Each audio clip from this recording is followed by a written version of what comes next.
"He's brilliant," Sophia said, setting down her wine glass. "But he's impossible. Adrian Blackwood doesn't listen to anyone, he just expects the entire world to fall in line behind him." She laughed softly, shaking her head. "Arrogant. That's the only word for it."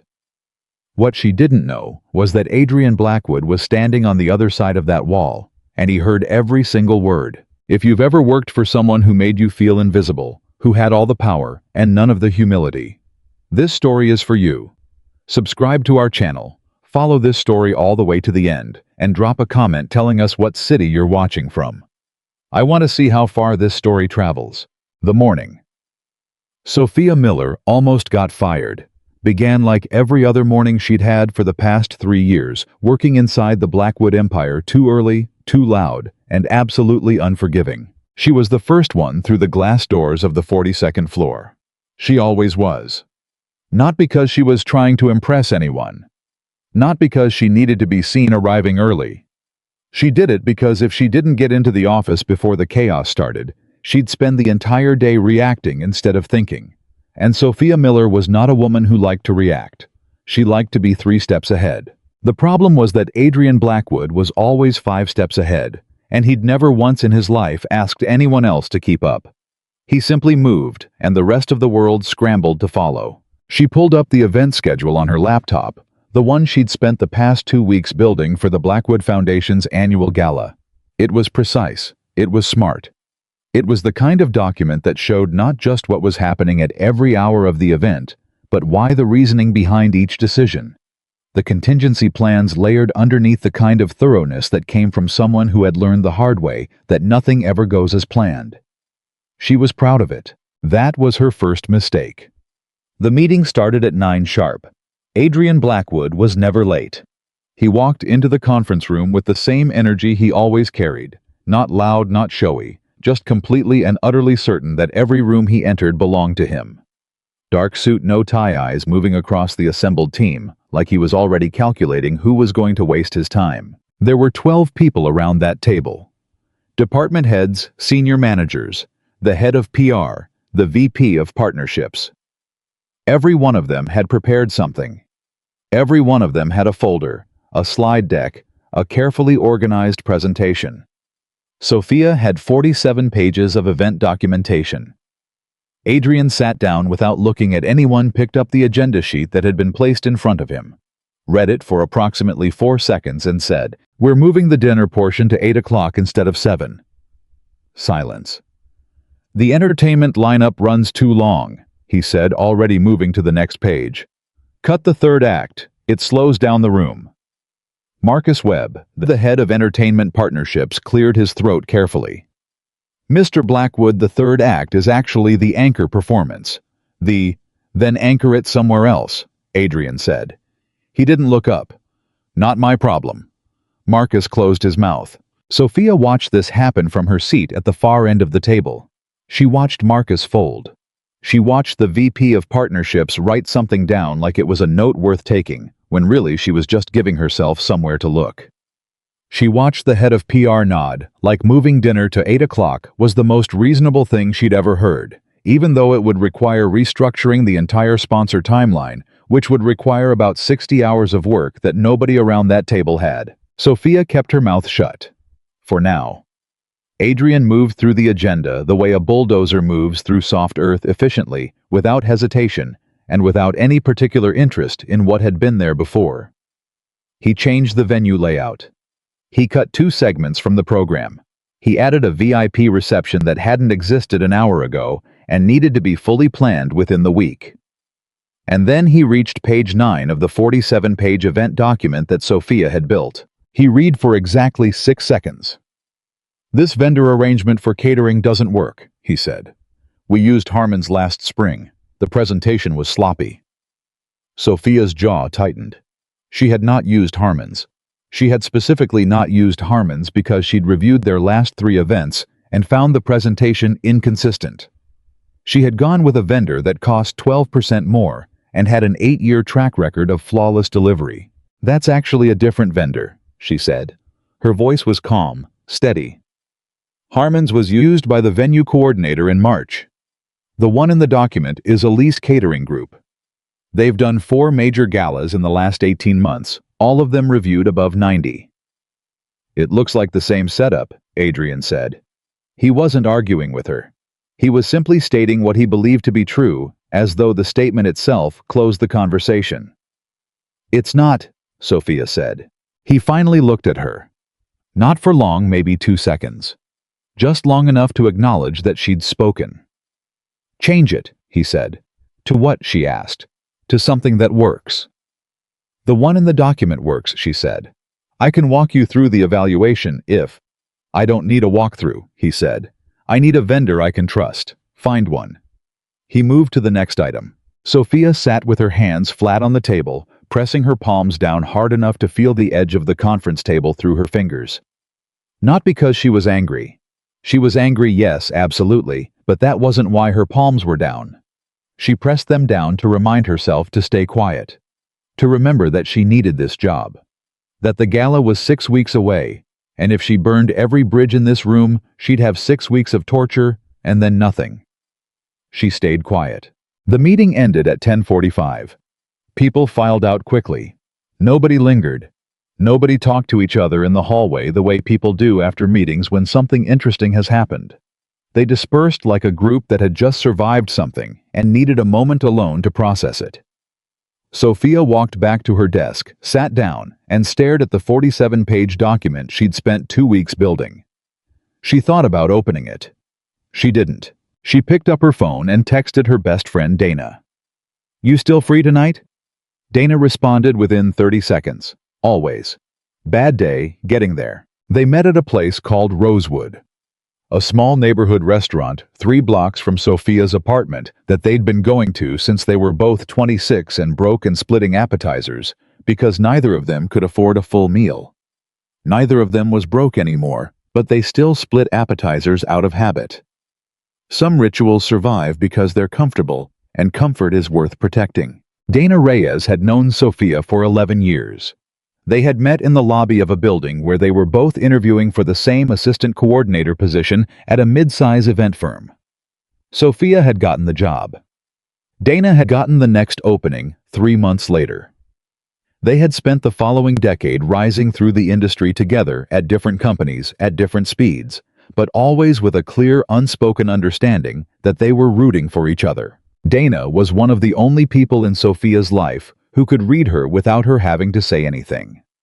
She took one look at Sophia walking through the door of Rosewood and said, "How bad?"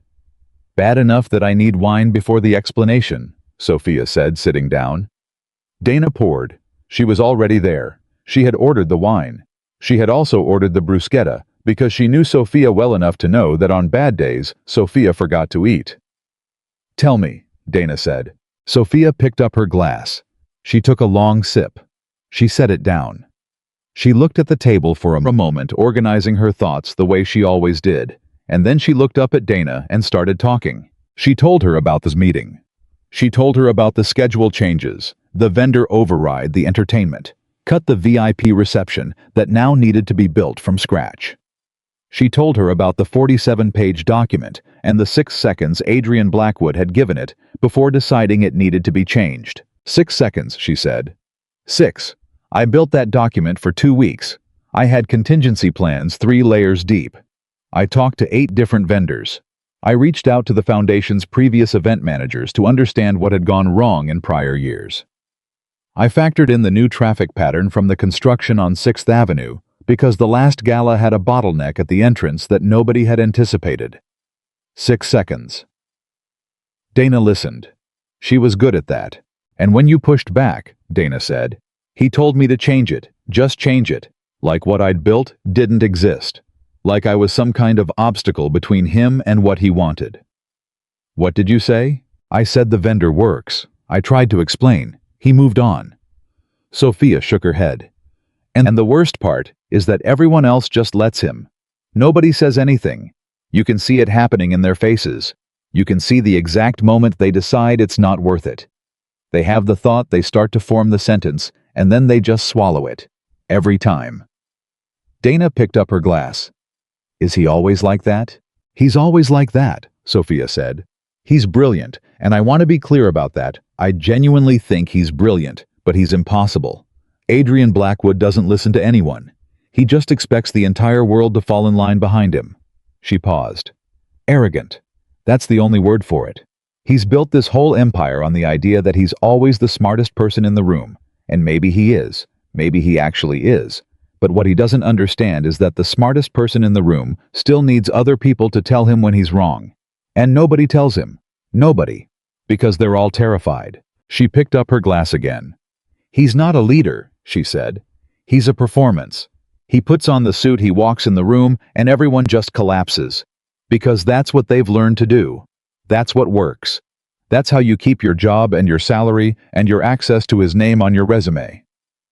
She shook her head. But it's not leadership. A leader makes the people around him better. Adrian Blackwood makes the people around him smaller. She drank. Dana was quiet for a moment. Then she said, "Do you think he knows?" "Knows what?" "What he does to people. The shrinking thing." Sophia thought about it. "No," she said finally. "I don't think he does. I think he walks out of every one of those meetings convinced it went perfectly because everyone agreed and everything was resolved and no one pushed back." She paused. "I think he's built a perfect bubble for himself, beautiful and completely fake." She reached for a piece of bruschetta. "Anyway," she said, "he's not going to change. That's not how people like that work." What Sophia did not know, what she had absolutely no way of knowing because she was facing away from the entrance, and her voice was low, and Rosewood had terrible acoustics near the hallway that ran along the east wall, was that Adrian Blackwood had walked into the restaurant approximately 4 minutes earlier. He had come in through the side entrance. He had been with his chief of staff, James Calloway, wrapping up a dinner that had run long at the hotel 2 doors down, and James had mentioned that Rosewood did a good espresso, and Adrian needed something to stay sharp for the call he had in 2 hours. They had stopped just inside the entrance waiting for the server, and Adrian had heard a voice he recognized. I didn't know why he recognized it immediately. He had 38 direct reports. He didn't typically memorize voices, but something about the cadence, sharp, organized, emotionally controlled, even when it was clearly frustrated, had pulled his attention in a way he couldn't immediately name. He stood very still. He heard, "He's brilliant, but he's impossible." He heard Adrian Blackwood doesn't listen to anyone. He heard arrogant. That's the only word for it. He heard, he's not a leader, he's a performance. He heard he makes the people around him smaller. James looked at him. Adrian didn't move. He held up one hand barely perceptibly, and James went quiet. He listened. He heard the whole thing. Not just the complaint about the meeting, the analysis, the breakdown, the specific articulate description of exactly what Adrian did in every room he entered, and exactly what it cost the people who worked for him. He hadn't been called arrogant to his face, and he actually couldn't remember the last time. Years. Maybe never, not in the way this woman was saying it, not with this kind of clinical specificity, not with this tone that wasn't afraid of him, and wasn't bitter about him, but was just honest about him. Honestly, unflinchingly, exhaustedly honest. The server appeared. Adrian said quietly, "We'll take it to go." He walked out through the side entrance. In the car. James said nothing for 3 full minutes, which was how James handled situations he recognized as significant. Then he said, "That was Miller. Sophia Miller, your event manager for the gala." "I know who it was," Adrian said. "Do you want me to?" "No," Adrian said. Another silence. "She wasn't wrong," Adrian said. James didn't respond to that. "About the vendor," Adrian said. "I didn't read the file, I assumed." James still said nothing. "And the other thing," Adrian said, and he left it there, and James had the good sense to let it stay there. In the back of that car, in the slow Manhattan traffic that never moved and never stopped, Adrian Blackwood sat with the memory of a woman's voice, explaining him to someone who loved her in a restaurant she thought was private. In a moment she believed was safe, and he felt something that he hadn't felt in a very long time. Not anger. Not the cold, precise irritation that typically followed any challenge to his judgment. Something quieter. something that sat in the space behind his sternum and pressed outward, uncomfortable and strange. He recognized it after a moment. It was the feeling of being seen. Sophia arrived at work the next morning at 7:52. 8 minutes before her usual 8 o'clock because she'd been awake since 5 with the low-grade anxiety of someone waiting for a consequence they couldn't prevent. She had replayed the meeting in her head approximately 40 times on the walk over. She had replayed her conversation with Dana twice as many times. She knew rationally that there was no way Adrian had been in that restaurant. There was no reason for him to be in that neighborhood at that hour. She hadn't seen him come in, hadn't seen him leave, and Dana hadn't mentioned seeing anyone she recognized. Rationally. But the anxiety was not rational, and it sat on her chest like something heavy and cold, and no amount of telling herself she was being ridiculous made it lift. She got coffee from the kitchen. She sat at her desk. She opened her laptop.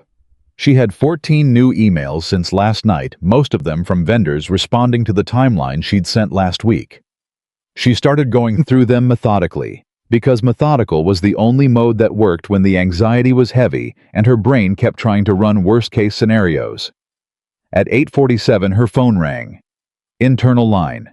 Extension 4201. Adrian Blackwood's direct office. She stared at the phone for one full ring. Then she picked it up. "This is Sophia. Can you come up?"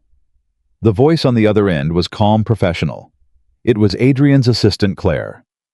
"Mr. Blackwood would like to see you at 9. "Of course," Sophia said. She hung up. She sat for a moment with the phone still warm in her hand. Then she got up, straightened her blazer, and went to get her notebook. If she was going to be fired, she was going to be fired with her notes in order. The 47th floor was different from the 42nd. Quieter. The carpet was darker, and the light came from somewhere less obvious, like the room had been designed to remind you that you were now in a place where decisions happened, not just where they were carried out. Claire met her outside the main office. Claire was a woman in her 40s, with very good posture, and the particular expression of someone who had worked for someone difficult for long enough to have made peace with it. "Go ahead," and Claire said. "He's expecting you." Sophia knocked once and opened the door. The office was large. She'd been in it before twice, once when she was first hired, once when the gala was first assigned to her. It looked the same. Wall of windows. A desk that was probably the size of her first apartment's living room. Shelves of books that were arranged in a way that suggested they were actually read, not just displayed. Adrian was standing at the window. He turned when she came in. "Close the door," he said. She closed it. "Sit down." She sat. He stayed standing for a moment. This was, she recognized, a power posture. Standing while others sat was something they taught in executive presence seminars. Something that created a physical differential that suggested authority. She had sat through a seminar on this exact thing 4 years ago. She recognized what he was doing. She also noticed that after a moment he sat down himself. Across from her, not behind the desk. He pulled a chair from the small seating arrangement by the window and sat across from her like this was a conversation, not a review. That was different. She wasn't sure what to do with that. "I heard you last night," he said. Just like that.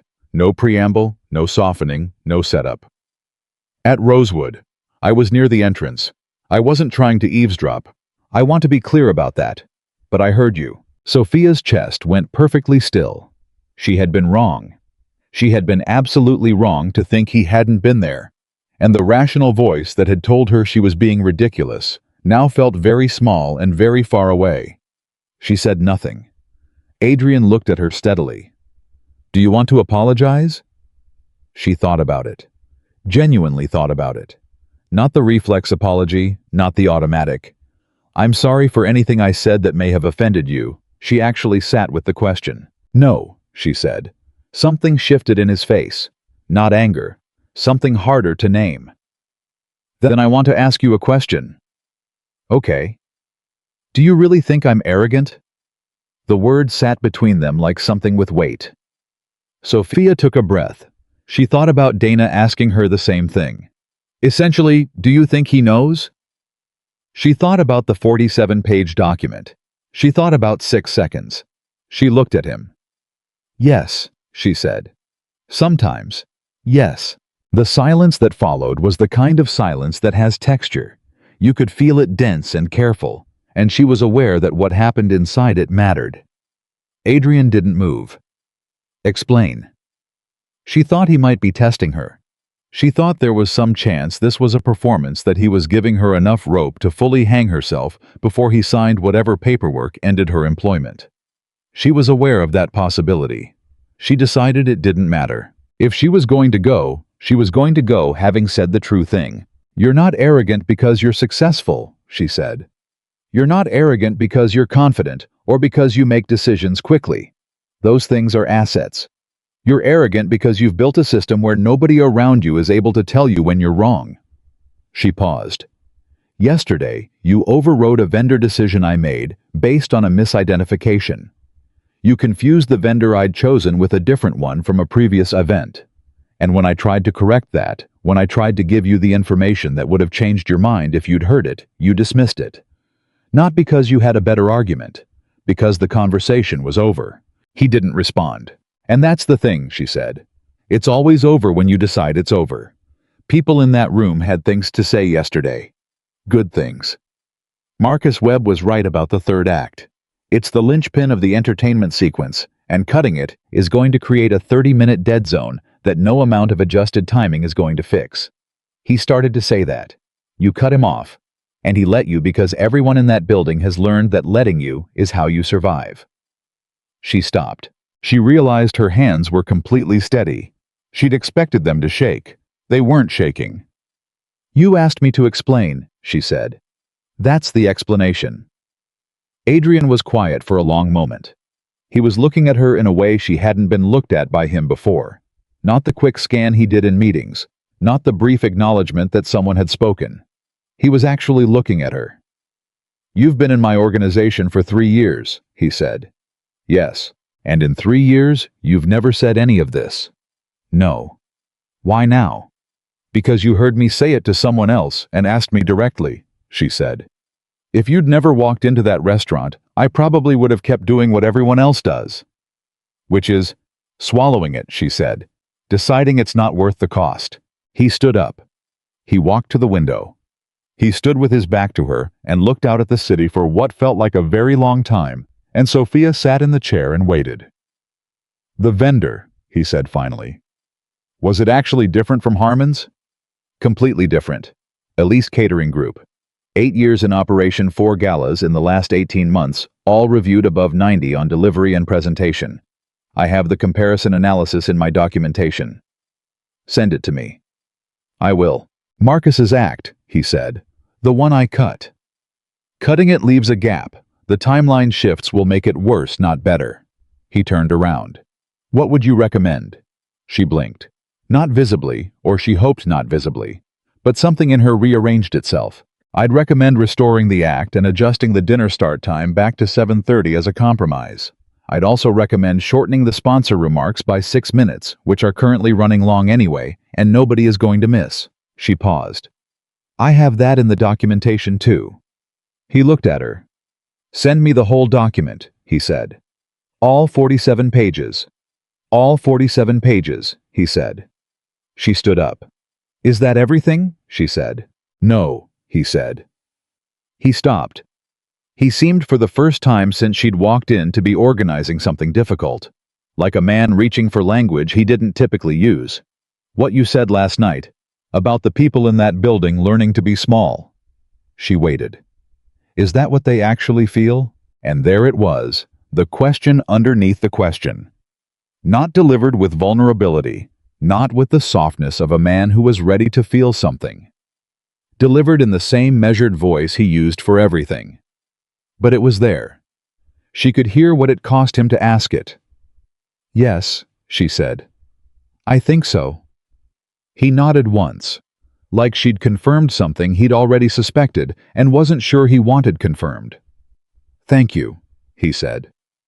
She turned and walked to the door. "Miller," he said. She stopped. "Yes." "You still have the job." She turned back. She looked at him for a moment. "I know." "Oh," she said. And she walked out. For the next 3 days, nothing changed, and then everything changed. The first thing Sophia noticed was the follow-up email. Not from Claire, not from an assistant relaying instructions. From Adrian directly at 7:43 in the morning, 2 days after their meeting, a reply to the documentation she'd sent. I reviewed the vendor analysis. You're right. Keep Elise catering. 4 words at a time maybe, but she read them 4 times. The second thing she noticed was the meeting on Thursday. She walked into the weekly project review, expecting the same dynamic. Adrian moving through the agenda, the rest of the team absorbing, nobody pushing back.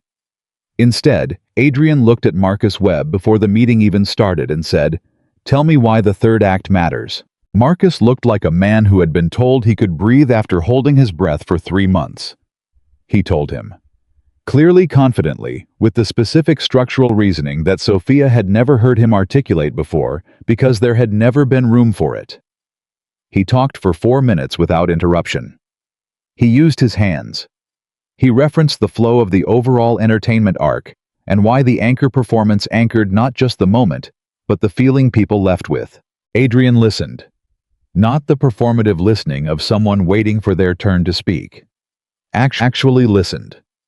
His eyes didn't move to his phone. He didn't check the agenda. He sat with his arms folded, not aggressively, just contained, and he listened. When Marcus finished, Adrian said, "Put it back." The room held its breath. "The dinner time stays at 7:30, Adrian added. "We trim the sponsor remarks. Make it work." And then he moved to the next agenda item, like nothing unusual had happened. But Sophia caught Marcus's eye across the table. Marcus looked like someone had handed him back something he'd given up on. That was the moment she understood that what she'd said in Rosewood hadn't been absorbed as feedback. It had been absorbed as a correction. A fundamental one. Something that was going to move through Adrian Blackwood differently than any board report or business analysis ever had, because it had landed somewhere that business language couldn't reach. She didn't know what he was going to do with it.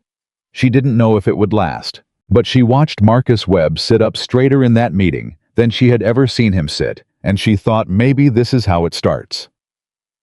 2 weeks later, James Calloway knocked on her office door. She looked up from the catering timeline she'd been refining. James was not the kind of man who knocked on event managers' doors. James was the kind of man who sent calendar invites and expected you to come to him. "Do you have 5 minutes?" he said. "Of course," she said. He came in and sat down across from her. He looked at her with the calm, appraising look of someone who has been paying attention for a long time.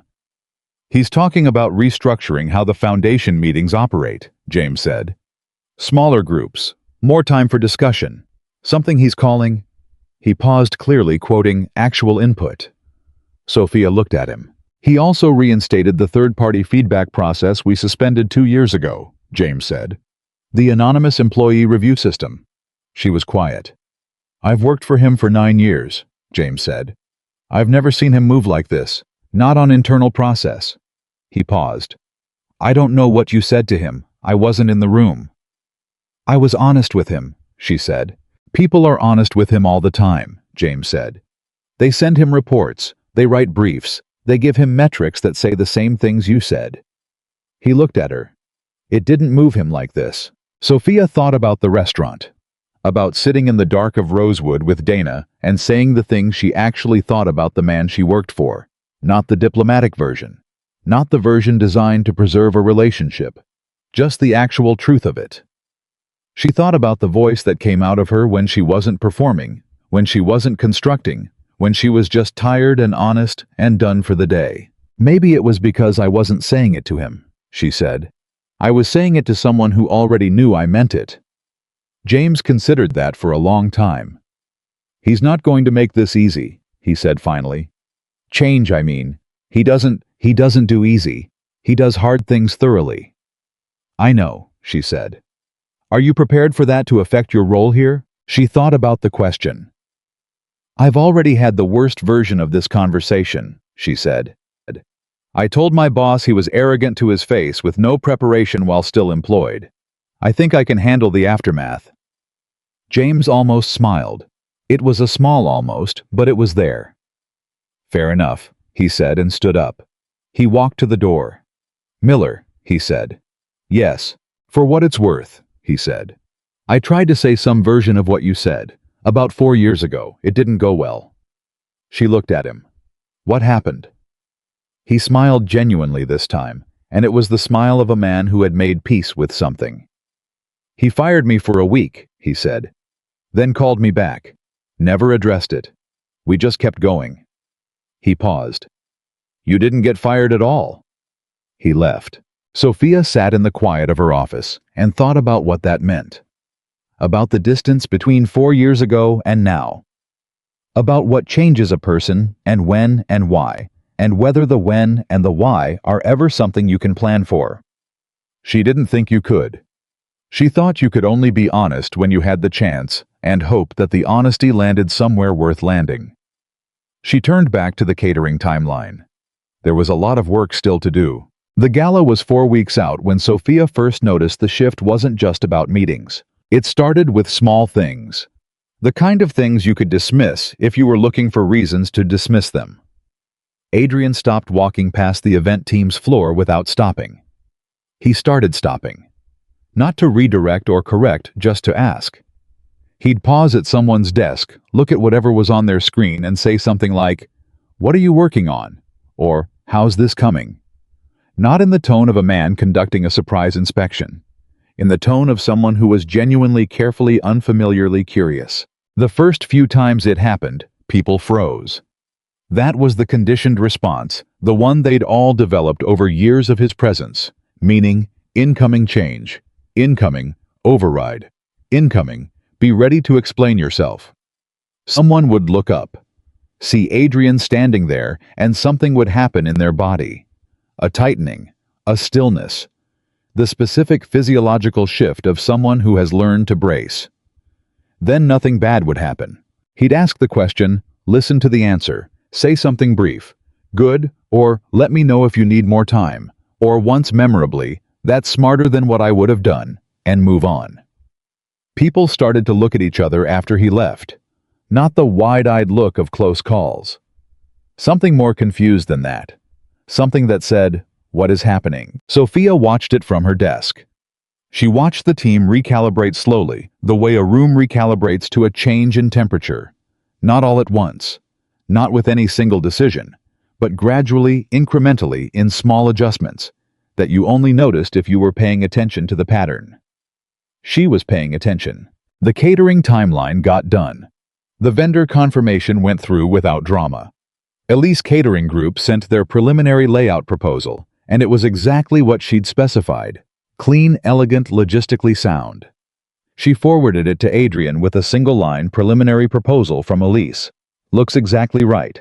He replied within the hour, agreed. Green light. No second guessing. No override.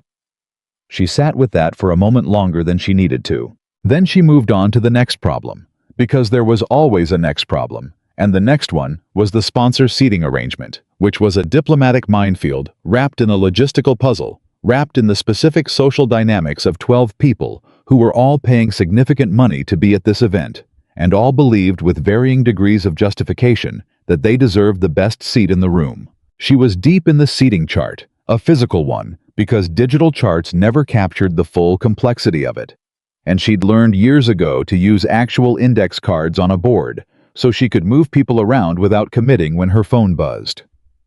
Dana. Lunch can't. Seating chart crisis. How many people think they deserve table 1 9 out of 12? Classic. Dinner later, if I survive the afternoon. She set the phone down. She stood up. She looked at the board of index cards and started moving people. 3 days before the gala. Marcus Webb knocked on her door, looking like a man who had either very good news or the specific kind of very bad news that presents itself with the same expression. Brennan called, he said, dropping into the chair across from her. Derek Brennan was the lead of the third act performance, the one Adrian had cut then reinstated. And he's pulling out. Sophia set down her pen. What? His team had a contract conflict. Something that was filed late. He says his agent didn't catch it until this morning. He's doing an event in Boston the same night. He's sorry. He's very, very sorry, apparently. Marcus ran a hand through his hair. We're 72 hours out. Sophia looked at the index cardboard. She looked at the seating chart. She looked at the master timeline printed on A3 paper pinned to the wall next to the window. Okay, she said. Okay, Marcus said. We have no anchor act. We have a 30-minute gap in the entertainment sequence. We have 12 sponsors who are expecting what we promised them in the program. I know what we have, Sophia said. She picked her pen back up. Who's the best available replacement at 3 days out? I already called the agency. They have 2 options. Neither of them are Brennan. Neither of them need to be Brennan, she said. Who are they? Marcus laid out the 2 options. She listened, asked 3 questions, and made a decision in under 4 minutes. Then she called the agency herself, confirmed availability, locked in the contract, and sent an updated program to the design team to be reprinted by end of day. Then she sent a 1-line email to Adrian Brennan had a contract conflict. Replaced with Haverford Group. Program updated. No timeline impact. She expected a reply by end of day. The reply came in 6 minutes. How'd you turn that around so fast? She almost laughed. She typed back, contingency plans. Layers 3 and 4.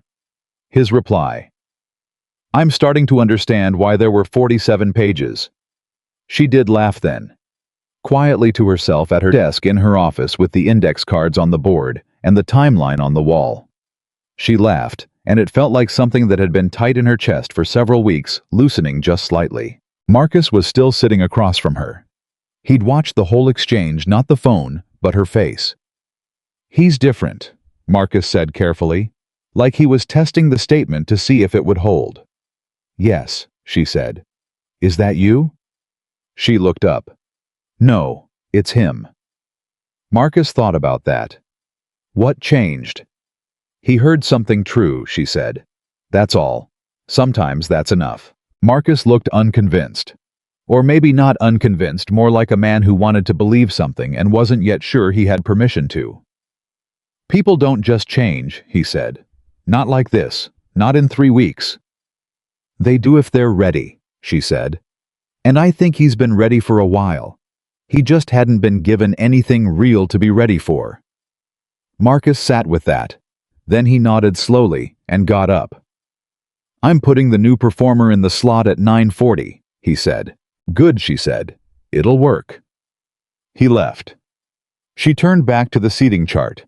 Table 1 had 9 candidates and 4 seats. She started moving the cards again. The night of the gala was cold and clear, and the kind of New York evening that made the city look like a set design, everything lit and sharp and positioned to impress. Sophia arrived 2 hours early, which was her standard. She walked every space 3 times, spoke to the Elise catering team lead, confirmed the stage setup, checked the sponsor gift placement, and reviewed the evening timeline with Marcus and 2 other coordinators. Everything was exactly where it was supposed to be. She had been to enough events to know that this feeling, the right before it starts feeling of everything being in order, was always temporary. Something was going to go wrong. The question was never whether. It was only what and when and how fast she could move. The guests started arriving at 7. By 7:15, the room was filling. By 7:30, it was full. The kind of full that created its own energy, the particular electricity of a room full of people who were all there to be seen and to see others and to talk about the things that important people talk about at important events. Sophia was moving through the room checking in with the floor team when she passed near the main entrance and saw Adrian arrive. He always arrived like this, not late, not with fanfare, but in a way that rearranged the room. It was something in how he moved, not performatively, the opposite of performative. He moved like a man who didn't need to announce himself because the room would figure it out. I was talking to someone. A board member, she thought, a woman in her 60s with silver hair who was laughing at something he'd said. His expression was, she paused because this was different. His expression was actually present, not polite, not strategic. He was listening, and something in what the woman said made him respond with what was unmistakably a genuine, unguarded laugh. She had not seen him laugh in 3 years of working for him. She kept moving. At 8:15, one of the sponsors pulled her aside. Terrence Alcott, a real estate developer who had paid enough for his seat at table 1 that he probably believed he owned a portion of the tablecloth. "I need to speak with someone about the seating arrangement," he said. "I'm the event manager," Sophia said. "I handle seating." He looked at her with the particular expression of a man who had expected to be taken to someone more important and was recalculating. "Ellison was supposed to be at my table," he said. "I specifically requested." "Ellison is at table 2, Sophia said, "which is adjacent to table 1 and actually has better sightlines to the stage." "I requested." "I understand what you requested," she said. "And I want to explain the reasoning because it matters. Ellison and Marsh have a history, a professional one that I was made aware of when I was reviewing the seating, that makes placing them at the same table a risk for both of them. Table 2 gives you direct access to Ellison throughout the evening, without the friction that would make both of them uncomfortable. That was the consideration." Alcott looked at her. He was a man who was used to getting what he asked for, and he was recalibrating. "You knew about that," he said. "I do my homework," she said. "Is there anything else you need?" He actually smiled reluctantly, like a man who respected competence, even when it annoyed him. "No," he said. "I suppose not." She moved on. The dinner ran exactly to timeline. The sponsor remarks were as projected, shortened to the right length. Nobody missed the extra 6 minutes, and 2 people told her afterward that the evening felt well-paced, which was exactly the word she would have chosen. The Haverford group performed the anchor slot and were, in Sophia's honest assessment, better than Brennan would have been, tighter, more specific to the room, and they read the audience in a way that the headliner sometimes didn't. Marcus found her during the dessert course. "9:40 slot is going to be the thing people talk about," he said. "Good," she said. "Brennan canceling was a gift," he said. "Don't tell him that." Marcus grinned. "He emailed again, by the way. Third apology."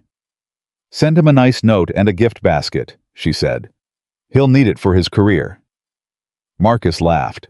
It was a real laugh, unguarded, the kind she'd almost never heard from him in the 3 years they'd worked together.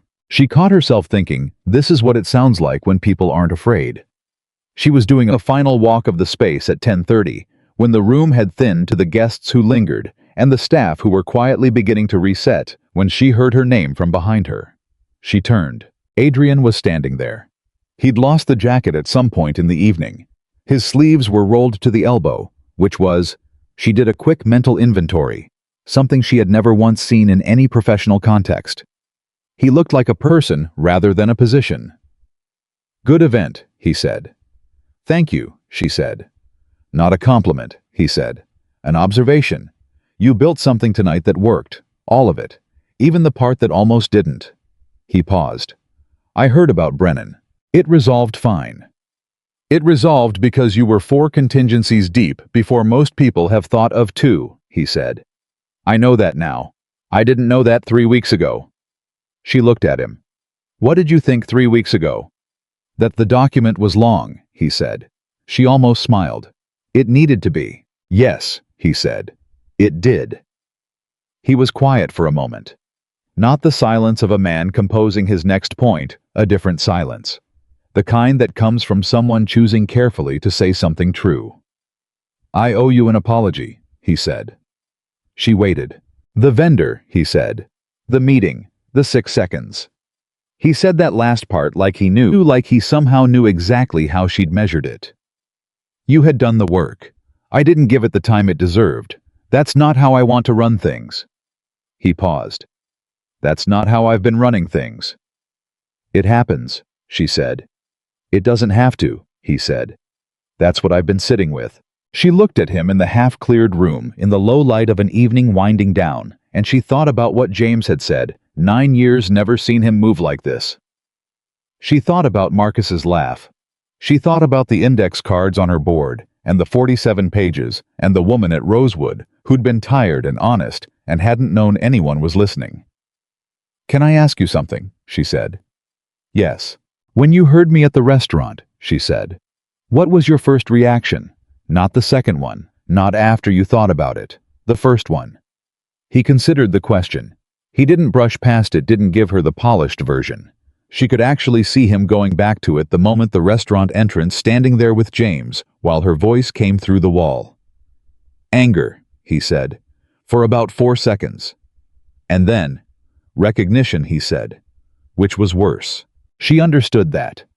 She understood it in a specific way, the way you understand things that have happened to you. The feeling of hearing a truth about yourself that you didn't want confirmed, that had been sitting at the edge of your awareness for years, and suddenly had a shape and a name and someone else's voice attached to it. "I'm not easy to work for," he said. It was not a question. "No," she said. "But you stayed." "The work mattered," she said. "And I thought," she stopped. "What?" "I thought you were worth the honest version," she said. "That doesn't happen often, that someone is actually capable of hearing it." He was quiet. "Are you," she said, "capable of hearing it?" "I'm trying to be," he said. She thought exactly the right answer. Not yes absolutely, which would have been false. Not a deflection. Just the honest partial truth of someone in the middle of something difficult, who was doing the work without any guarantee of the outcome. "That's enough," she said. He nodded. "Go home," she said. "The team has the close." He looked at her for a moment. "You don't give orders to your employer," he said. "Someone has to," she said. He almost smiled. Then he turned and walked toward the exit, and she watched him go, and she thought 4 seconds of anger, then recognition. She thought which was worse. She thought about all the years of being surrounded by people who agreed, who deferred, who flattened themselves out of the way, and what that must have looked like from the inside. Not power, not authority, but a kind of isolation so complete you eventually stopped noticing it was there. She turned back to the room. There was still work to do. The morning after the gala, Sophia sat across from James Calloway in the small conference room on the 42nd floor. James had called the meeting. He'd requested it formally, which was unusual for a conversation they could have had in the hallway, and that formality told her something was coming that was bigger than a hallway. "He wants to promote you," James said. She looked at him. "To what?" "Director of Events and Experience Foundation and Corporate. It's a new role. He's creating it." James slid a one-page description across the table. "You'd have oversight of the full event portfolio, foundation galas, corporate summits, external partnerships, hospitality functions. Direct report to me, dotted line to him." She looked at the page. She read it, actually read it line by line the way she read everything. Then she put it down. "Why?" she said. "Because you're qualified," James said. "That's not what I'm asking." James looked at her steadily. He knew what she was asking. He said, James paused, choosing words carefully. "He said he'd spent 3 years underutilizing you because he hadn't taken the time to understand what you were actually doing. He used the phrase structural waste, which I thought was an interesting way to put it." "He would," she said. "He also said," James continued, "that he'd rather have you 2 levels above where you are than have you leave for somewhere that recognizes it." He paused. He was direct about the fact that the second possibility concerns him. Sophia sat with that for a moment. She thought about what it meant, not the promotion, not the title, not the expanded scope. What it meant that Adrian Blackwood had looked at the previous 3 years and called it structural waste. That he had sat with what she'd said in that restaurant and followed it all the way back through his own behavior to its consequences to her, to Marcus, to the 47-page document that got 6 seconds. She thought about James saying he doesn't do easy, he does hard things thoroughly. "Tell me about the budget authority," she said. James told her. They spent 40 minutes going through the details. She asked 15 questions. James answered all of them without hedging, which she appreciated. When they were done, she looked at the page one more time. "I need one condition," she said. "What's that?" "I report to you," she said. "That's fine. But I need to be able to bring problems directly to him when they're at his level. Not through 6 layers of mediation, directly." He anticipated that condition, James said. "And?" "He said to tell you that was already built into the structure," James said. "Direct access, standing meeting slot, open door." He paused. His exact words were, If she's doing this job, she needs to be able to tell me when I'm wrong. Sophia was quiet for a moment. She thought about Rosewood. She thought about Dana asking, "Do you think he knows?" She thought about a woman sitting in a restaurant, tired and honest, saying the true thing to someone who already believed it. She thought about the wall between them, thin enough that the truth moved through it. "Okay," she said. James nodded. He picked up his copy of the one-pager. "I'll have HR put together the formal offer by end of week." "James," she said. He looked up. "When you tried to say the same thing 4 years ago," she said. "What stopped you from pushing harder?" He considered that. Not a quick answer, a real one. "I needed the job," he said, "and I'd made the calculation that trying to change him was a losing fight." He paused. "I don't think I was wrong for where he was then." "What changed?" she said. James looked at her. He looked at her with the specific expression of a man stating a fact he finds interesting. "You weren't trying to change him," he said. "You were just telling the truth. You weren't invested in what he did with it. That's different." He paused. "People who are invested push too hard." He pushes back. "It's a pattern." He stood up. "You didn't push. You just said the thing." "I wasn't trying to be strategic," she said. "I didn't know he was listening." "I know," James said. "That's the whole point." He left. Sophia sat in the small conference room alone for a few minutes. She looked at the one-page description of a job that had been created because one man had heard one honest conversation through one wall in one restaurant on one ordinary evening. She thought about how close she'd been to not going to Rosewood that night. She'd almost gone home. She'd been tired. Dana had suggested it, and she'd almost said, "Next week I need to sleep." And Dana would have said, "Okay," and they would have rescheduled. And this entire chain, the meeting, the vendor, the promotion, whatever was still coming, would have unspooled differently. Or not unspooled at all. She didn't think too long about that. You could drive yourself to paralysis, thinking about the hinge moments, the near misses, the could-have-beens. Better to look at what actually happened and decide what to do with it. She picked up the one-pager. She stood up. There was a lot of work still to do. What she didn't know, what none of them knew yet, was that the change Adrian Blackwood was making in the quiet of his 47th floor wasn't going unnoticed. Victor Hayes noticed. Victor Hayes had been Adrian's business partner for 7 years. They had built 2 companies together before Adrian had gone off alone to build the third, the largest, the one that made the previous 2 look like practice runs. Victor had not been invited into the third venture. He had understood, or said he understood, the reasoning, different vision, different pace, different goals. He had said all the right things when the partnership ended. He had attended the launch event for Blackwood Enterprises and smiled and shaken hands and said, "I'm proud of you, Adrian," genuinely, and he had meant most of it. What he hadn't let himself fully examine was what it felt like to watch someone you'd built things with build something bigger without you. Victor had done fine on his own. He'd launched 2 ventures, both profitable, both respected. He sat on 2 boards. He had a reputation in the city that would have been the envy of most people in his field, but he watched Blackwood Enterprises grow, and he watched Adrian's name become the kind of name that opened rooms, and some part of him had done the math. Had measured the distance between what he had and what he might have had, and found the number uncomfortable. He had never said this to anyone. He had instead, over the past 2 years, made very careful moves. Small ones. The kind that didn't look like moves if you only watched one at a time. A question planted with a board member. A rumor softly stated, easily deniable, about the foundation's financial management. An investor relationship quietly strained by a comment made at a dinner that could mean multiple things, and therefore couldn't be traced. Victor was very good at this. He had always been better at the behind-the-curtain work than Adrian had known. Adrian trusted people directly, then felt betrayed when they weren't trustworthy. Victor had learned very early that trust was not a useful business mechanism. Information was useful. Leverage was useful. The appearance of trust maintained carefully over time was more useful than either. He had been watching Adrian for 2 years. What he saw in the past 3 weeks alarmed him.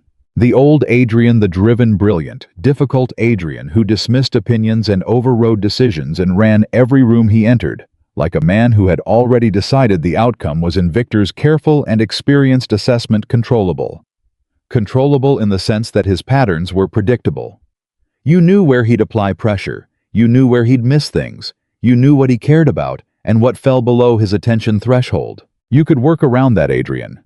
Precisely because he didn't listen, he could be managed at the margins. But this Adrian, the one holding actual meetings, the one reinstating feedback systems, the one suddenly asking questions and reading documentation and writing direct emails that said, "I'm starting to understand why there were 47 pages," this Adrian was unpredictable in a new way.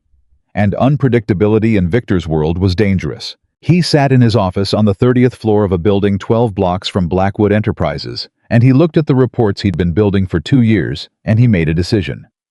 If Adrian was going to start paying attention, the window for the quiet moves was closing. It was time to stop being quiet. Victor Hayes moved fast when he decided to move. That was the thing about him that most people never understood until it was too late. He had a patience that looked like stillness, like acceptance, like someone who had made peace with his position. He could sit with a plan for 2 years without twitching, without revealing, without giving anyone a single data point that would suggest he was building toward something. People who knew him casually thought he was easygoing. People who knew him well knew he was simply waiting for the right moment to not be. The moment arrived on a Tuesday morning 6 days after the gala. Haimad 4 phone calls between 7 and 9 a.m.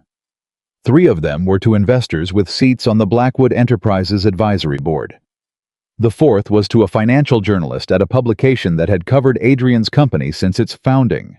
Not critically, not supportively, just thoroughly.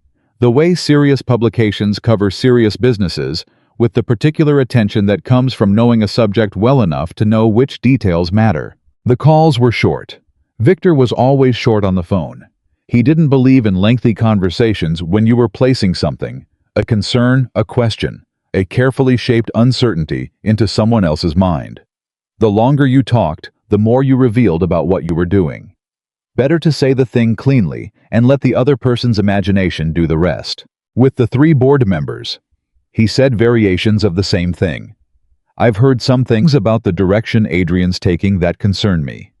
Nothing concrete yet, but I wanted you to be aware that I'm watching it, for your sake as much as mine." With the journalist, he said, "I'm not in a position to make any official statements. But if you were looking at the Blackwood Foundation's financial disclosures from the last 18 months, there are some patterns worth understanding. I'd hate for the story to catch someone off guard." 4 calls, 40 minutes total. And by that evening, the first stone was rolling. Sophia didn't know any of this yet. She was in the middle of transitioning into her new role, which was in practical terms like trying to run a new operating system on a machine that was still running the old one. She was doing her old job while learning the new one, which meant her days were approximately 14 hours long, and her brain was operating on the sustained adrenaline of someone who had been handed more responsibility than they'd asked for and refused to fail at it. She had 3 direct reports now. Marcus was one of them, which felt strange in a way she hadn't anticipated, not uncomfortable, just different. The particular shift of a relationship that had been horizontal becoming vertical. She'd pulled him aside the first day. "This doesn't change anything between us," she said. "It changes everything structurally," he said, which was honest, which was why she liked him. "Structurally, yes," she said. "Everything else stays the same, including that you can tell me when I'm wrong." He'd looked at her with a small, quiet expression that she recognized because she'd probably worn the same one 2 months ago when Adrian had said something similar to her. "I'll hold you to that," he said. She hoped he would. The new role came with things she hadn't expected. Not the work she'd anticipated, the work she'd asked 15 questions about, the work she was prepared for, the work. What she hadn't anticipated was the level of visibility. Meetings she'd never been in. Conversations at a layer of the organization she'd previously only observed from a distance. People who used to address her as one of several event managers, now addressing her directly by name, with questions that assumed she had answers. She did mostly have answers. The ones she didn't have, she found quickly because that was what she did. But it was a different altitude, and it took some adjustment to breathe right. James helped with that in the dry, efficient way, James helped with everything, by giving her exactly the information she needed and none she didn't, and trusting her to extrapolate. Adrian helped too, which was the part she hadn't predicted. He had, as promised, given her direct access, and he used it. Not constantly, not intrusively, but in the way of someone who had decided that communication was a structural tool and was learning to use it. He would send her an email at 7 a.m. with a question, and she would answer it, and he would reply in 40 minutes with either a follow-up or a two-word acknowledgement, and the loop would close. Clean. Functional. Nothing like how he'd operated 3 months ago, when information flowed in one direction and decisions came from above, like weather. She noticed the change every day. She noticed it the way you notice something that was wrong for so long that its absence becomes louder than its presence ever was. She was thinking about this, about the strangeness of normal good function, of how you recognize something working correctly, only in contrast to how it had been broken when James appeared in her doorway on a Thursday afternoon with his particular expression. The one he used when the thing he was carrying was heavier than usual. "Close your door," he said. She closed it. He sat. He set a folder on her desk, but he didn't open it. "We have a problem," he said. She waited. 3 board members reached out this morning, separately, but within a 2-hour window, which means it wasn't separate. He paused. They have questions about the foundation's financial management, specifically about discretionary allocation decisions from the last 18 months. Sophia looked at him. "What kind of questions?" "The kind that are structured as questions, but function as accusations," he said. "The implication is that there may have been misallocation, or that the oversight wasn't there." "Was there misallocation?" "No," James said flatly. "I have been over those accounts personally quarterly for the last 3 years. Every allocation has documentation, justification, and sign-off. The foundation's financials are clean." "Then who's generating the questions?" James looked at her. She understood from his look, before he said anything, that the answer was going to be something that changed the shape of the next several months. "Victor Hayes," he said. She'd heard the name. She knew the broad outline former partner early company history. A split that had been described to her when she first joined as mutual and professional. She'd had no reason to think further about it. She thought further about it now. "What's his angle?" she said. "That's what we're trying to understand," James said. "What we know is that he reached out to at least 3 board members, possibly 4, with something we don't know exactly what, because he's careful about what he says directly. We also know he contacted a journalist at the Financial Monitor." Sophia went still. "What kind of contact?" "The kind that plants," James said. "No on-record statement. Just enough to get someone looking in the right direction." She thought about the gala. She thought about the timeline she'd built, the layers of contingency, the way she'd structured the event documentation to anticipate failure points. She thought about how every large operation had vulnerabilities, not because the people running it were careless, but because complexity created surface area, and surface area created exposure. "Who knows about this?" she said. "You, me, and Adrian," James said. "How did Adrian react?" James paused. "That's why I'm here," he said. She found Adrian on the 47th floor, which was not unusual. What was unusual was that when she knocked and entered, he was standing at his window, and he didn't turn around immediately. He stood there for 2 full seconds, which for a man whose entire physical language communicated that he was always one step ahead of wherever he was felt significant. Then he turned. She had seen Adrian Blackwood in a lot of different states over the past 3 months. Certain, focused, guarded. That one surprising moment at the gala when he'd laughed with the silver-haired board member like a real person. But she had not seen this. He looked contained in a way that was different from his usual containment. His usual containment was the containment of a man who had decided not to show you what he was thinking.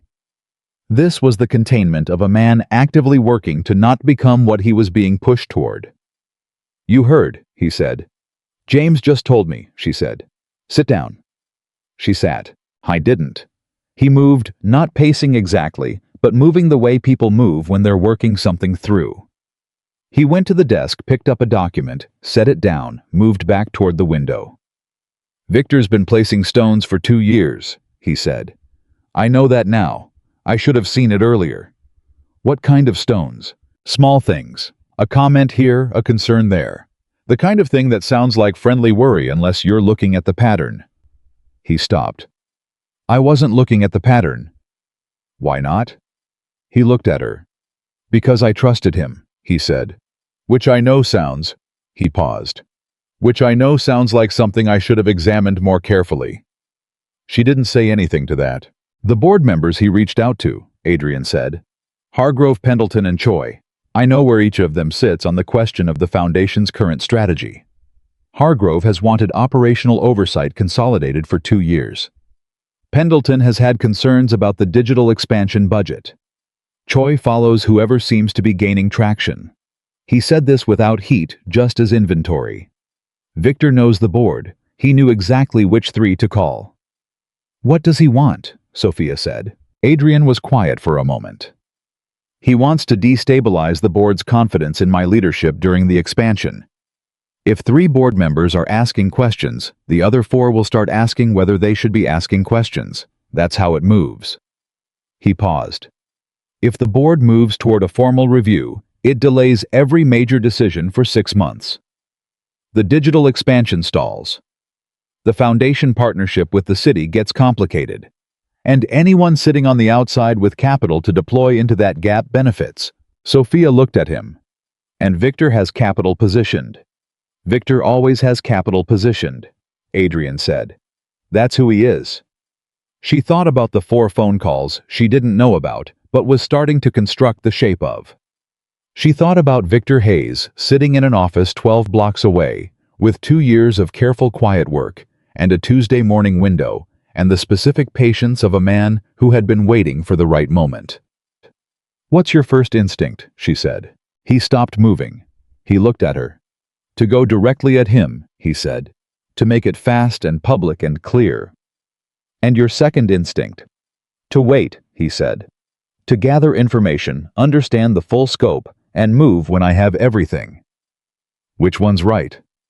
I don't know yet, he said. And then more quietly.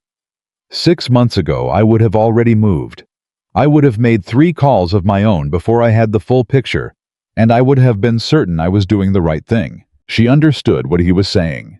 He was telling her that the version of himself that would have reacted immediately, that would have bulldozed forward on instinct and authority and certainty, was the version that had been wrong before, that had been arrogant before, that had built an empire on the premise that speed plus force equaled correct. He was telling her he didn't trust that version of himself right now, which meant he was asking her something without saying it. Don't move yet, she said. If Victor's been building this for 2 years, he's layered it. Going directly at him before you understand the layers gives him the reaction he's planned for. She paused. You need to understand what he's actually told the board members, not what you assume he told them, what he actually said. Adrian looked at her. I call the board members directly. I tip my hand. James calls them, she said. Informally. As a relationship check-in, not a crisis call. James is trusted. He's been in the building longer than anyone.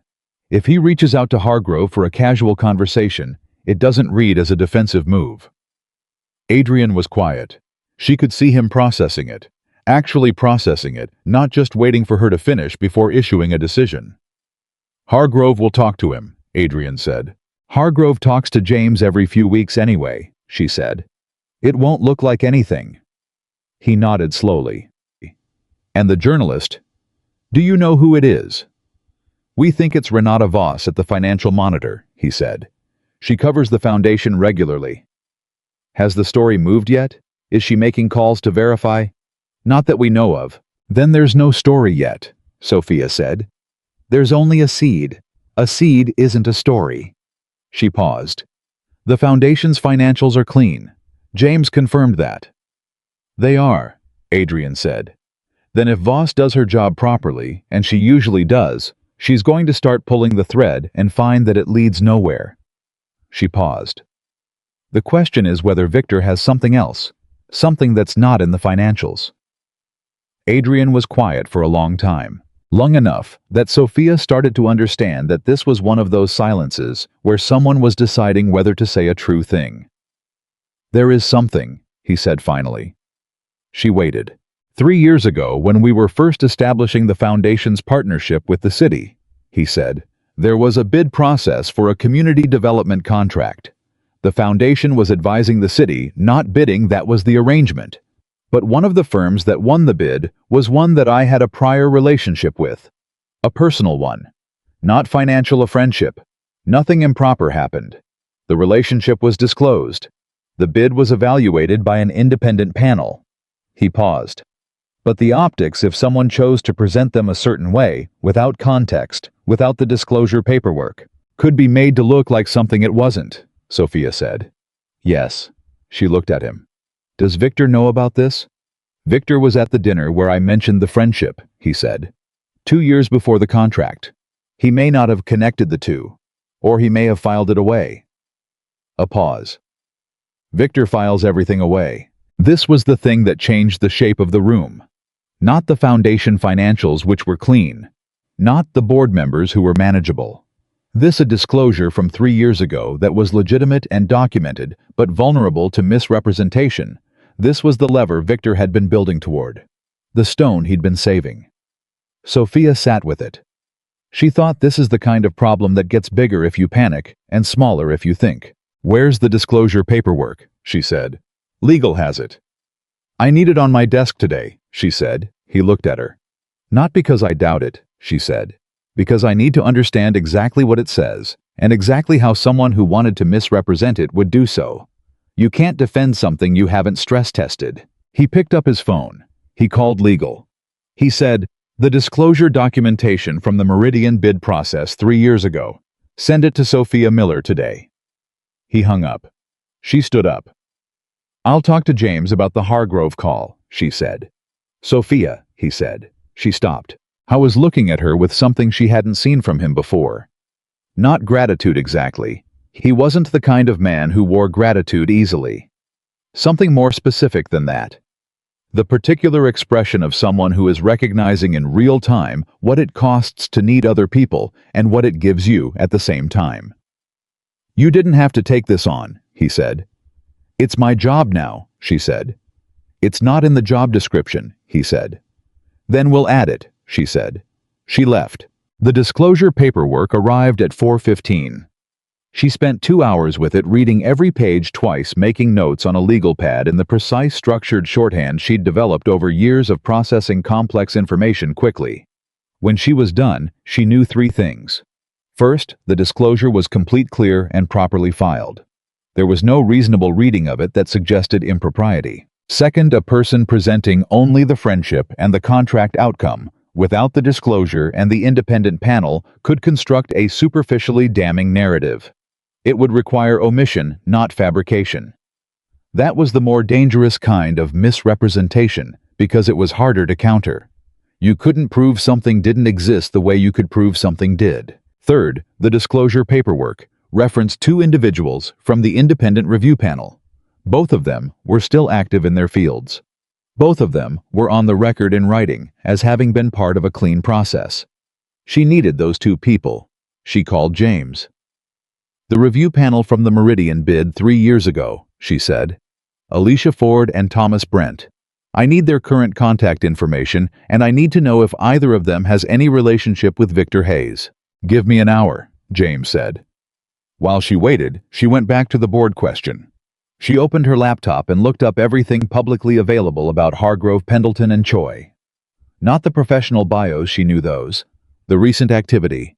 Speaking engagements. Published opinions. Advisory roles.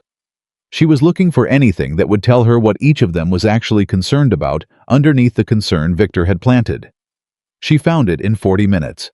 Hargrove had given a speech at a governance conference 8 months ago about the importance of operational accountability in nonprofit organizations.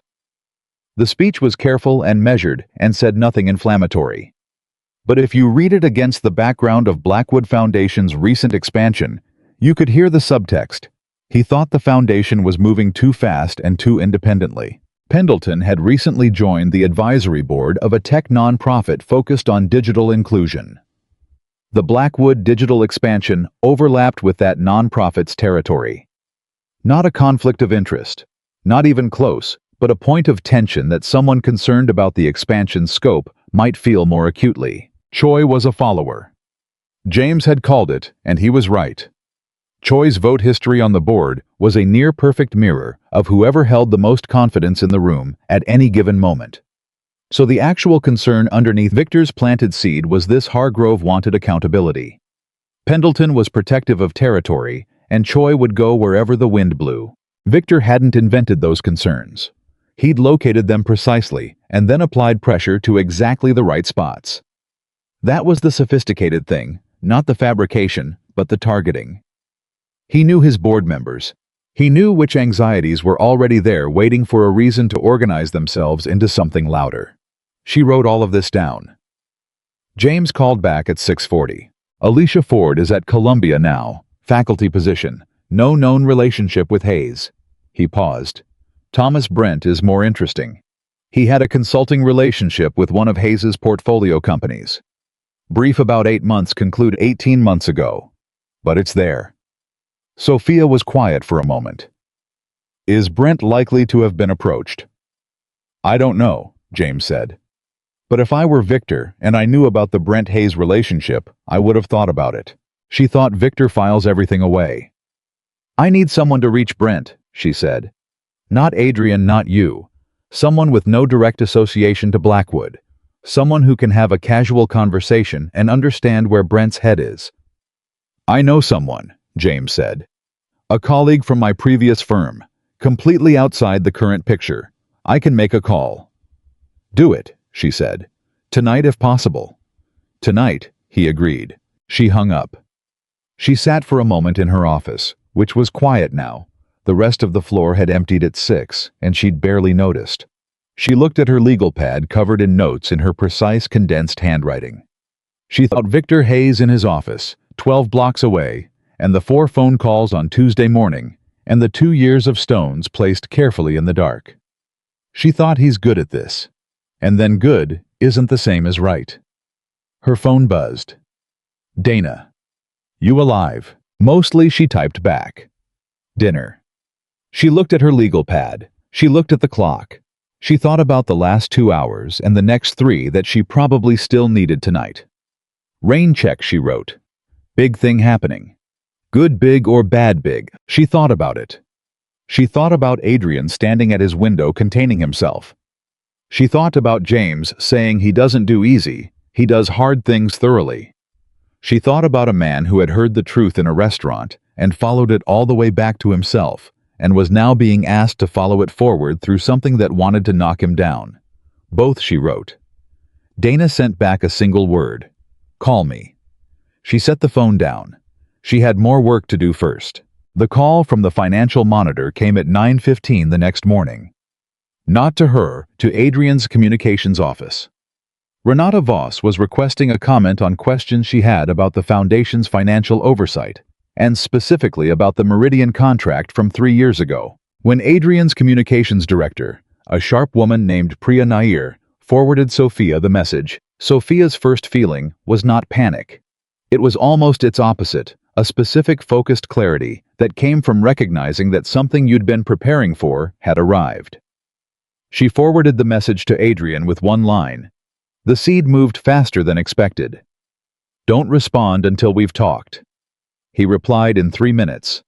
My office. 20 minutes. She gathered her notes and her copy of the disclosure paperwork, and she went upstairs. Adrian was already there when she arrived, along with Priya Nair and James. James looked like a man who had been up since 5. Priya looked like a woman who had been in communications long enough to know that the instinct to immediately issue a denial was almost always the wrong one. She's moving on the story, Adrian said as Sophia came in. Yes, Sophia said, which means Victor moved the timeline up. She looked around the room. He may have done that because he knows we're aware of the board contacts, someone told him. A brief waited pause. Or, James said carefully, he intended for the journalist to move faster than the board. Get the story in print before the board can form a considered response, and then use the story as the evidence of the problem. Either way. Sophia said. The response to Voss is the most important thing we do in the next 8 hours. No comment reads as guilty, Priya said. Wrong kind of comment reads worse, Sophia said. We don't deny. We don't qualify. We go directly to what's true. She looked at Adrian. The disclosure was filed. The review panel was independent. The process was clean. We don't say there was nothing improper, that framing accepts the premise that impropriety was possible. We say the process was fully documented and independently reviewed, and we offer the documentation for Voss to examine. We offer the documentation, Priya said. Proactively. Yes, Sophia said. Because it's clean. Because offering it changes the entire story. If we're hiding something, we don't offer the documents. If we offer the documents, the story stops being, were they hiding something, and becomes, here's what the documentation shows. Priya looked at Adrian. Adrian looked at Sophia. And if Voss finds the Brent connection, he said, then we've already confirmed that Brent was a member of the independent panel, and that his brief consulting relationship with a Hayes portfolio company, which ended before the review, in no way influenced the panel's independent findings. She paused. Because it didn't. Can we confirm that? Priya said. James is working on it, Sophia said. She looked at James. Thomas Brent, she said. Where are we? My contact reached him last night, James said. Brent was unaware that his name was going to come up in any coverage. He was not approached by Hayes as far as we can determine. And he was... James paused, choosing the word emphatic about the integrity of the review process. Get that on the record, Sophia said. Not through us, through him. Brent should be available to Voss directly as an independent voice who was part of the process. You want us to send the journalist to the review panelist, Priya said. I want the review panelist to be reachable, Sophia said. If Voss calls him, she gets the truth from someone with no stake in the outcome. That's worth more than anything we say. The room was quiet. Priya nodded slowly. The nod of someone who hadn't done things this way before and was recognizing that it was right. James was already reaching for his phone.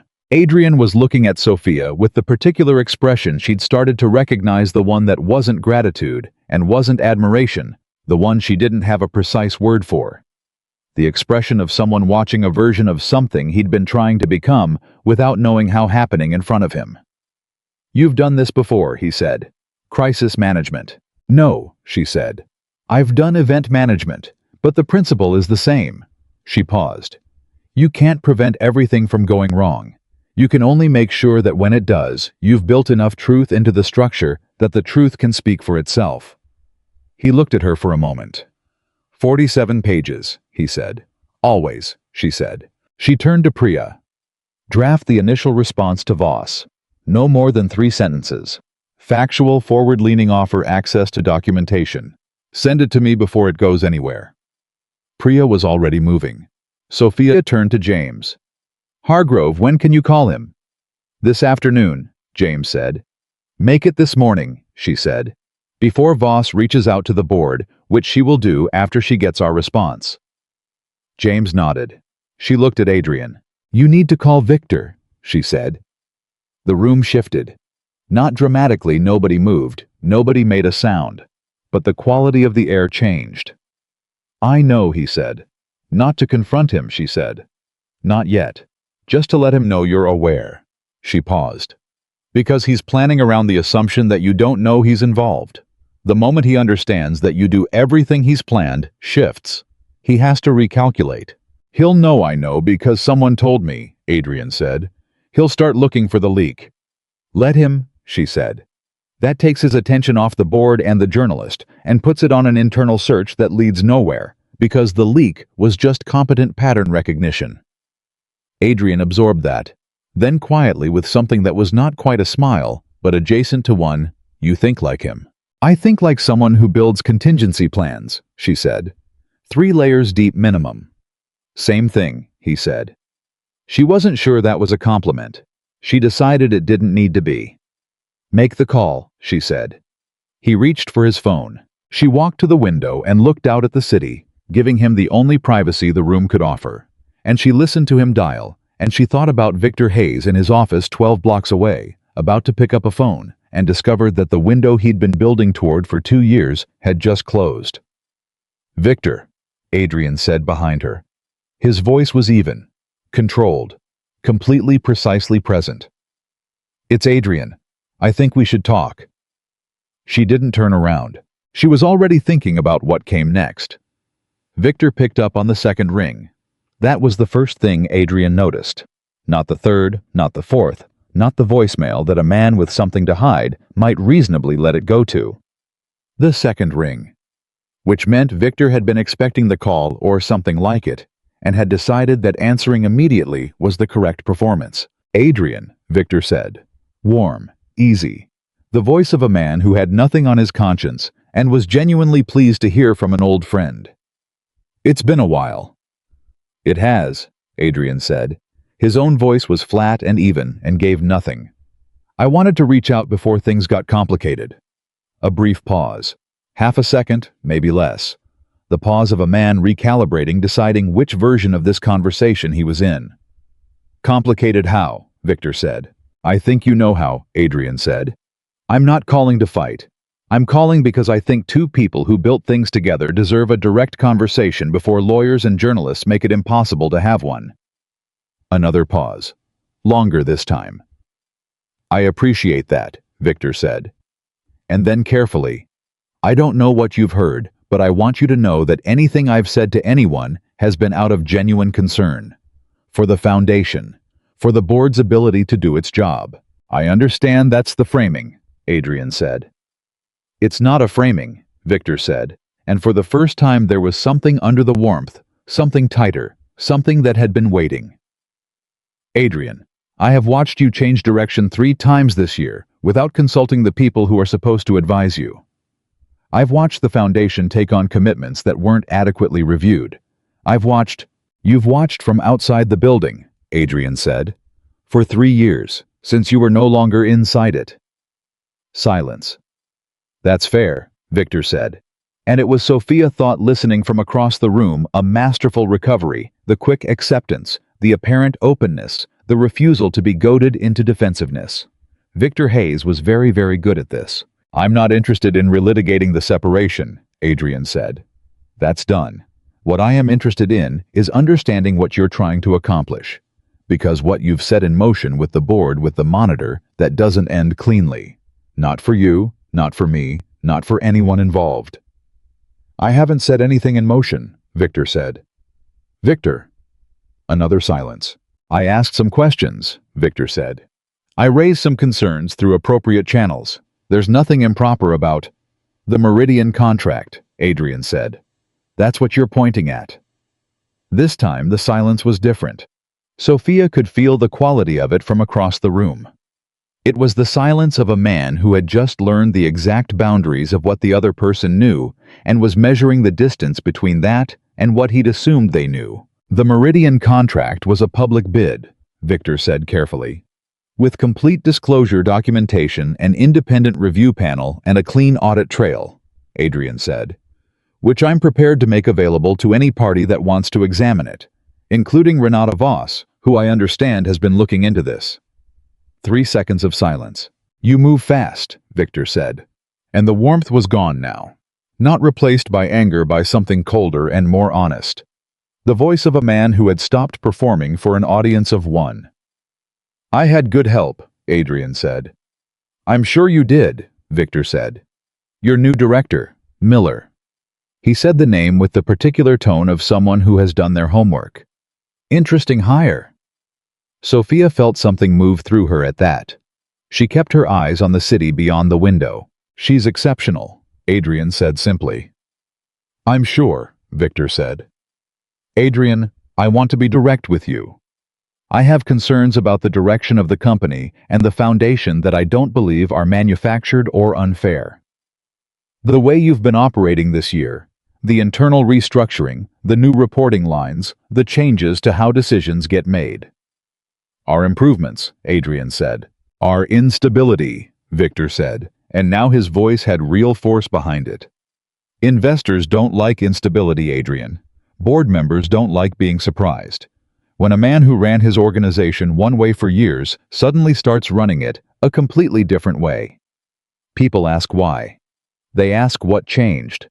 And when they don't get answers, they fill in the silence themselves. Then they should ask me directly, Adrian said. That's not how it works, and you know it. It is now, Adrian said. That's exactly what changed. A long pause. You've gotten idealistic, Victor said. He said it like an accusation. Someone got to you. Someone told you that changing how you operate was going to make things better, and you believed it. And now you're exposed in ways you weren't before because you've started doing things that look— He paused, choosing the word carefully, uncertain. Or honest, Adrian said. Honest doesn't reassure investors, Victor said. Strength reassures investors. I disagree, Adrian said. But more importantly, I think you're telling me this because you believe it, and I also think it's the reason we couldn't keep building things together. You understand power. You're very good at power. What you don't understand is that power without trust is just borrowed time. Something shifted in the silence on the other end of the line. Pull back the board contacts, Adrian said. Let Voss follow the documentation wherever it leads, which is nowhere. And then let's have a real conversation in person about whatever you actually want. Not through journalists and board members. Between us. A very long pause. I'll think about it, Victor said. That's all I'm asking, Adrian said. He ended the call. He set the phone down on the desk. He stood for a moment with his hand still on it, not moving. The room held its breath. Then he looked at Sophia. He's not going to pull back, he said. No, she said. But now he knows you're not reacting. You're responding. That changes his calculation. He called the changes instability, Adrian said. I heard. He's not wrong that some people read it that way. She turned fully toward him. Some people read a company listening to its employees as instability, she said. Some people read a leader asking questions as weakness. That doesn't make it true. She paused. Victor built his model on the old you. He's been planning around a version of you that no longer exists. That's his problem, not yours. Adrian absorbed that. Priya appeared in the doorway. The response to Voss is ready, she said. I need sign-off. Sophia crossed to her, took the draft, read it. 3 sentences. Clean, direct, proactive. The Blackwood Foundation's financial management is fully documented and independently reviewed. We welcome scrutiny of our processes and are making the complete Meridian contract documentation available to the Financial Monitor. For additional context, we are directing inquiries to Thomas Brent, who served as an independent panelist on the bid review. One change, Sophia said. She crossed out the last sentence and rewrote it. Thomas Brent, who served as an independent panelist on the bid review, has been made aware of this inquiry and is available to speak directly with the monitor. She handed it back to Priya. Send it. Priya looked at the revision, nodded, left. James was already on his phone, moving toward the door. He held up 2 fingers as he passed Meaning Hargrove in 2 minutes and kept moving. The room was suddenly just Sophia and Adrian. You rewrote the sentence, he said. The original made it sound like we're directing her, she said. The revision makes it sound like Brent came forward on his own. That's a different story. He looked at her for a moment. Is that true? He agreed to be available, she said. That's close enough. Adrian was quiet. Then with something that was not quite a smile. 3 layers deep. Minimum, she said. The Financial Monitor story ran 36 hours later. It was not the story Victor had intended. Renata Voss was as Sophia had assessed a journalist who did her job properly. She had received the documentation. She had reviewed it. She had called Thomas Brent, who had been, in his own words on the record, clear and specific about the independence and integrity of the review process. She had also, being thorough, made calls to several people in the city's nonprofit oversight community, all of whom had confirmed that the Blackwood Foundation's financial management met or exceeded standard practice. The story that ran was about transparency in nonprofit governance. It used Blackwood Foundation as an example of an organization that had proactively made its documentation available. It mentioned the Meridian contract factually in context with the full disclosure paperwork referenced. It was by any measure a positive story. Sophia read it at 6:15 in the morning on her phone, sitting in her kitchen with coffee she hadn't tasted yet. She read it twice. She set the phone down. She sat for a moment with the feeling of something that had been moving fast, finally settling. Then she got up and went to work. The board meeting was scheduled for that Thursday. It had been on the calendar for 2 months, routine quarterly review. But routine had been rearranged by the previous week's events, and everyone walking into that room knew it. Sophia was not a board member. She had no standing to be in that meeting. But she had spent the 3 days between the Monitor story and Thursday morning doing the kind of preparation that she did for every high-stakes event, anticipating failure points, building documentation, understanding the room. James had told her what he'd learned from Hargrove. The conversation had gone well better than expected. Hargrove had been underneath the planted concern, primarily worried about the pace of change, and whether the board would be consulted adequately as it continued. That was a legitimate concern, and it was one that Adrian could address directly and credibly, because the changes he was making were exactly the kind of changes that made adequate consultation more likely, not less. Pendleton's territorial concern about the digital expansion was trickier. Sophia had spent an evening mapping the overlap between the Blackwood expansion and the nonprofit. Pendleton advised, and she'd found something useful: they weren't actually competing. They were addressing adjacent problems with complementary approaches. The expansion could be framed accurately as amplifying what the nonprofit was doing rather than encroaching on it. She'd written this up in a 2-page memo and left it on James's desk Wednesday evening with a note for Adrian's prep. She didn't know if he'd used it. She didn't ask. What she knew was that at 4:15 on Thursday afternoon, James appeared in her doorway and said, 7-0. She looked up. Board vote, he said. On the expansion approval. 7-0, including Hargrove, Pendleton, and Choi. She set her pen down. Choi voted yes, she said. Choi voted first, James said. And there was something in his voice, something restrained and satisfied, and a little bit amazed. Adrian walked them through the Meridian documentation himself. All of it, line by line. James paused. He also walked them through what the board could expect going forward, the new consultation process, the standing reporting structure, the feedback mechanisms. He made it structural, not personal. She nodded slowly. Hargrove asked one question, James said. He asked Adrian what had changed, what had prompted the restructuring. He paused. Adrian said, someone showed me the gap between what I believed I was doing and what I was actually doing. I decided to close it. The room was very quiet. He didn't elaborate, James said. Hargrove didn't ask him to. Sophia looked at her desk. At the memo she'd written Wednesday night. At the notes from the past 2 weeks, spread across the surface in her precise handwriting, the architecture of something she'd built layer by layer without knowing exactly what it was for until it was needed.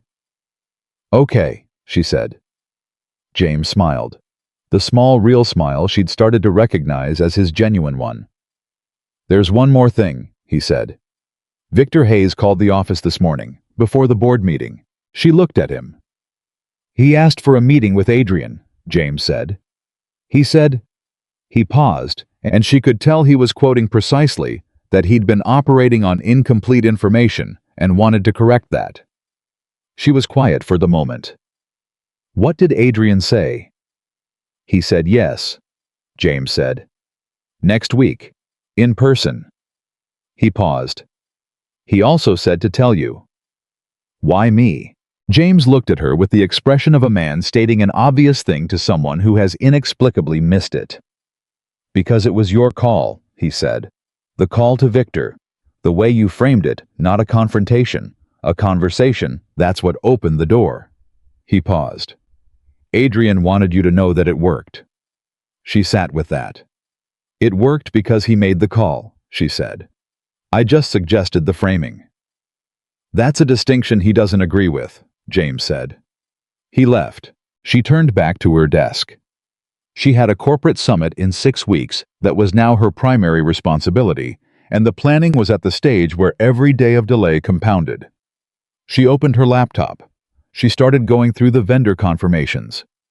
5 minutes later, her phone buzzed. Adrian. Direct message, not email. Board voted 7-0. Thank you. She read it. She set the phone down. She picked it up again and typed back, "You did the work. I just made sure you had the right material." His response came in 2 minutes, the memo on the Pendleton overlap. That was exactly what was needed. How did you know to write it? She thought about how to answer that.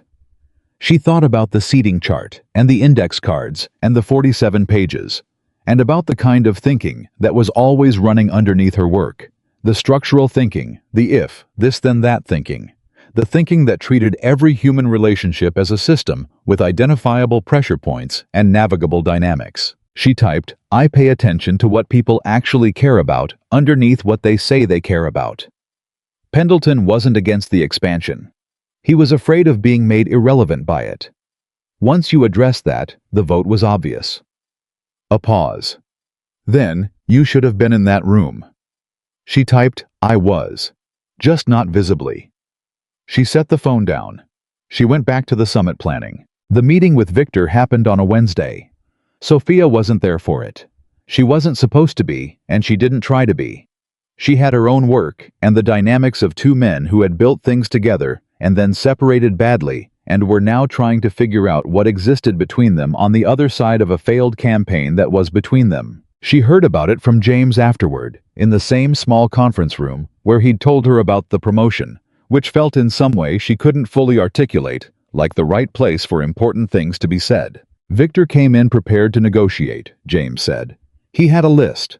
Specific concerns, specific asks. He wanted board representation, an advisory seat, no voting rights. He wanted transparency on the digital expansion timeline. He wanted a formal process for raising concerns about foundation governance. And Adrian said, "He said yes to the transparency and the governance process," James said.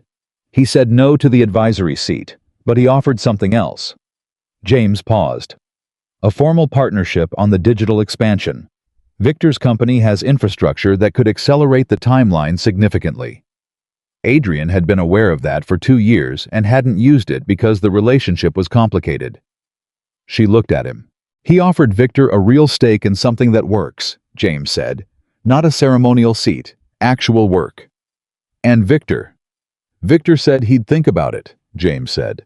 Which in Victor's language means yes. Sophia was quiet. She was thinking about the phone call she'd listened to without speaking. About Adrian's voice on the other end, flat, even completely present, saying power without trust is just borrowed time. She was thinking about how far that was from the man who had walked into a conference room 2 months ago and dismissed a 47-page document in 6 seconds. "The thing about Adrian," she said slowly, "is that when he decides to do something, he doesn't do it halfway." "No," James said. "He doesn't." "He decided to change," she said. "And then he actually changed. Not in small, careful, reversible ways, in the ways that cost something." "That's what makes it real," James said. "And what makes it scary," she said. He looked at her. "Scary for who?" "For anyone who was comfortable with how he was before," she said. "Including Victor." James considered that. "Victor built his entire strategy around a man who wasn't listening," he said. "When the man started listening, Victor had nothing." "He had nothing," Sophia said. "And he was smart enough to recognize it." She paused. "That's why he called. Not because he was caught. Because the thing he'd been working around disappeared, and he needed to figure out what was left." James nodded. They sat in a brief, comfortable silence. "What happens now?" she said. "With Victor. With all of it." James thought about it. "The board is stable," he said. "The Monitor story helped people who were worried about opacity feel reassured. The expansion moves forward on the new timeline." He paused. "Victor's involvement, if it happens, is potentially significant. His infrastructure could cut 12 months off the digital rollout. And internally, the team on the 42nd floor is different," James said. "Noticeably different. Marcus ran a full team meeting last week with no agenda, just opened it up for people to raise issues. 9 people spoke who normally don't speak." He paused. "I sat in the back. I barely recognized the room." Sophia thought about Marcus's laugh, the unguarded one she'd heard during the gala. She thought about the ripple effect of one person being permitted to be honest, how it moved outward, how it gave other people permission, how permission was the thing that had been missing all along. "James," she said. "Yes."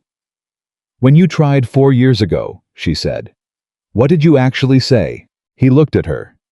He considered the question seriously, the way he considered everything. He said carefully, that I thought the way he handled disagreement was creating a liability, that people weren't bringing him real problems because they were afraid of the response. He paused. "I used words like risk and liability and organizational efficiency." She nodded slowly. "And I said it in a meeting," he said, "with 2 other people present, because I thought having witnesses would make it harder for him to dismiss." He paused. It made it easier. He could perform the dismissal for an audience, and everyone accepted the outcome. She understood. The language had been right. The framing had been wrong. The forum had been wrong. And the most important thing, the fact that James had been trying to manage the situation to protect himself, to build in witnesses to hedge, that had been wrong too. She hadn't been managing anything at Rosewood. She'd been tired and done for the day and talking to someone she trusted. She hadn't been invested in what Adrian did with what she said because she hadn't known he was going to hear it. That was the thing. You couldn't manufacture the conditions that made the truth land. You could only be honest when you had the chance and trust that honesty unguarded found its way. "You gave me a lot of credit when the promotion came through," she said, "for what happened. But it wasn't strategic." "I know that," James said. "So the credit goes to the fact that you're the kind of person who says the true thing even when it costs something," James said. "Even when you're not aware it's costing something." He paused. "That's not a skill, Sophia. That's a character trait. It's not something you can teach someone." She didn't have a response to that. She didn't try to find one. 2 weeks after the board meeting, the Blackwood Foundation announced the launch of a new internal review structure, a standing committee of employees at multiple levels of the organization, with direct access to the leadership team and the explicit mandate to raise concerns without consequence. It was formally named in the press release as the Accountability and Voice Initiative. The press release was 3 paragraphs. Clean, factual, without self-congratulation. Adrian had written the first draft himself and sent it to Sophia for review. She'd made 2 changes, shortened a sentence in the second paragraph, and cut 1 word from the third that made the whole thing sound more like a legal document than a commitment. He had accepted both changes without comment. She had sent back, "This is good. It's the right thing to do." He had replied, "I know. I should have done it 3 years ago." She had typed back, "You're doing it now. That's what counts." She hadn't expected a response to that. It was a closing kind of statement, the kind that ended things. But his response came 6 minutes later, and it was 4 words. "Because of you. Genuinely." She read it 3 times. She didn't know how to respond to it. Not because it was complicated, it was actually very simple. But because the honest response was also a complicated one, and she wasn't sure this was the moment for it. She typed, "Because of you. You did the work." She set the phone down. She thought about what James had said. That's not a skill, it's a character trait. And she thought about the character trait on the other side of this, the one that Adrian had demonstrated. The willingness to hear a hard thing and not flinch from it. The willingness to sit with recognition instead of reaching for defense. The willingness to look at a behavior that had served him his entire career and decide that it had been costing him things he'd stopped knowing how to name. That was not a small thing. Most people, when they heard the truth about themselves, built higher walls. They marshaled arguments. They reframed, deflected, found reasons why the person saying the true thing was operating from self-interest, or limited perspective, or incomplete information. The mechanisms were sophisticated and unconscious, and very, very human. Adrian had done 4 seconds of anger. Then recognition. Then work. She had worked for a lot of people. She had seen what it looked like when someone with power was challenged, and she had seen the full spectrum from the people who collapsed into defensiveness immediately to the people who acknowledged the challenge and then quietly ensured that the challenger paid a price. She had navigated that spectrum carefully, with the specific intelligence of someone who had learned that honesty was a resource to be spent wisely. She had not been wise at Rosewood. She had been honest, but not wisely, carelessly, exhaustedly, without calculation. She had spent her honesty on a night when she thought nobody was listening. And somehow that had been exactly right. She looked at her phone, at the 4 words still glowing on the screen. Because of you. Genuinely. She thought, what do you do when the person you told the hard truth to becomes someone you didn't expect? She didn't have a clean answer to that. What she had was the next task on her list, and a corporate summit in 4 weeks and 37 emails she hadn't answered yet, and a seating chart that needed revision because 2 of the attendees had a history she'd just been made aware of. She picked up her pen. She started on the chart. She was 3 layers deep before she realized she was thinking about something other than the summit. She was thinking about a man who had heard the truth through a wall, and then slowly and imperfectly and thoroughly decided to become someone the truth could stay with. She put the thought somewhere safe. Then she went back to work. The corporate summit was 4 weeks out when Sophia found the second problem. Not a Victor Hayes kind of problem. Not something built deliberately with patience and intent, and 2 years of careful stone placing. This one was simpler, and in some ways harder. A scheduling conflict between 2 keynote speakers who had, without either of them knowing about the other, accepted the same slot on the same day, and one of them had a rider in their contract that explicitly prohibited sharing a bill with the other due to a professional dispute that had become public 18 months ago and never fully resolved. Sophia discovered this at 7:40 on a Tuesday morning, reading through the confirmed speaker list and the contract summaries side by side, which was the kind of cross-referencing she did as a matter of course, because in her experience the details that destroyed events were never the ones you'd anticipated. They were always the ones sitting quietly in 2 separate documents that nobody had thought to read at the same time. She set down her coffee. She picked up the phone and called the speaker's bureau. The conversation took 11 minutes. At the end of it, she had confirmed that yes, the conflict was real, that one of the speaker's teams had flagged it and been waiting to see if the event organizers would catch it, and that the window for resolving it without a public disruption was approximately 72 hours. She set the phone down. She thought for exactly 30 seconds. Then she opened her laptop and started building the solution. By 9:15, she had restructured the entire second day of the summit, moved the conflicting speaker to the morning opening, shifted the other to the afternoon closing. Keynote, which was actually a better slot for the content anyway, and filled the gap with a panel discussion that she'd been considering adding to the program for 2 weeks and now had a reason to formalize. She sent the updated schedule to Marcus with a 2-line explanation. Marcus replied in 6 minutes. "How did you catch this?" She wrote back. "Read everything twice. Always." She was already on the next problem. This was what the past month had been, a steady, fast-moving sequence of problems and solutions, each one resolved before it could compound into something larger. Each one teaching her something about the new scope of what she was responsible for. The corporate summit was the largest event the Blackwood organization had produced in 4 years. 47 speakers, 300 attendees from 12 industries, 2 days of programming that had to function as a coherent experience rather than a collection of separate events loosely grouped under a theme. It was, she'd told Dana over dinner the previous week, the most complex thing she'd ever built. "Are you sleeping?" Dana had said. "Enough," she'd said. Dana had given her the look that meant, "That's not what I asked." "I'm sleeping," Sophia had said. "I'm also thinking about the summit constantly, but that's different from not sleeping. I can do both." "That's not healthy," Dana said. "It's temporary," Sophia said.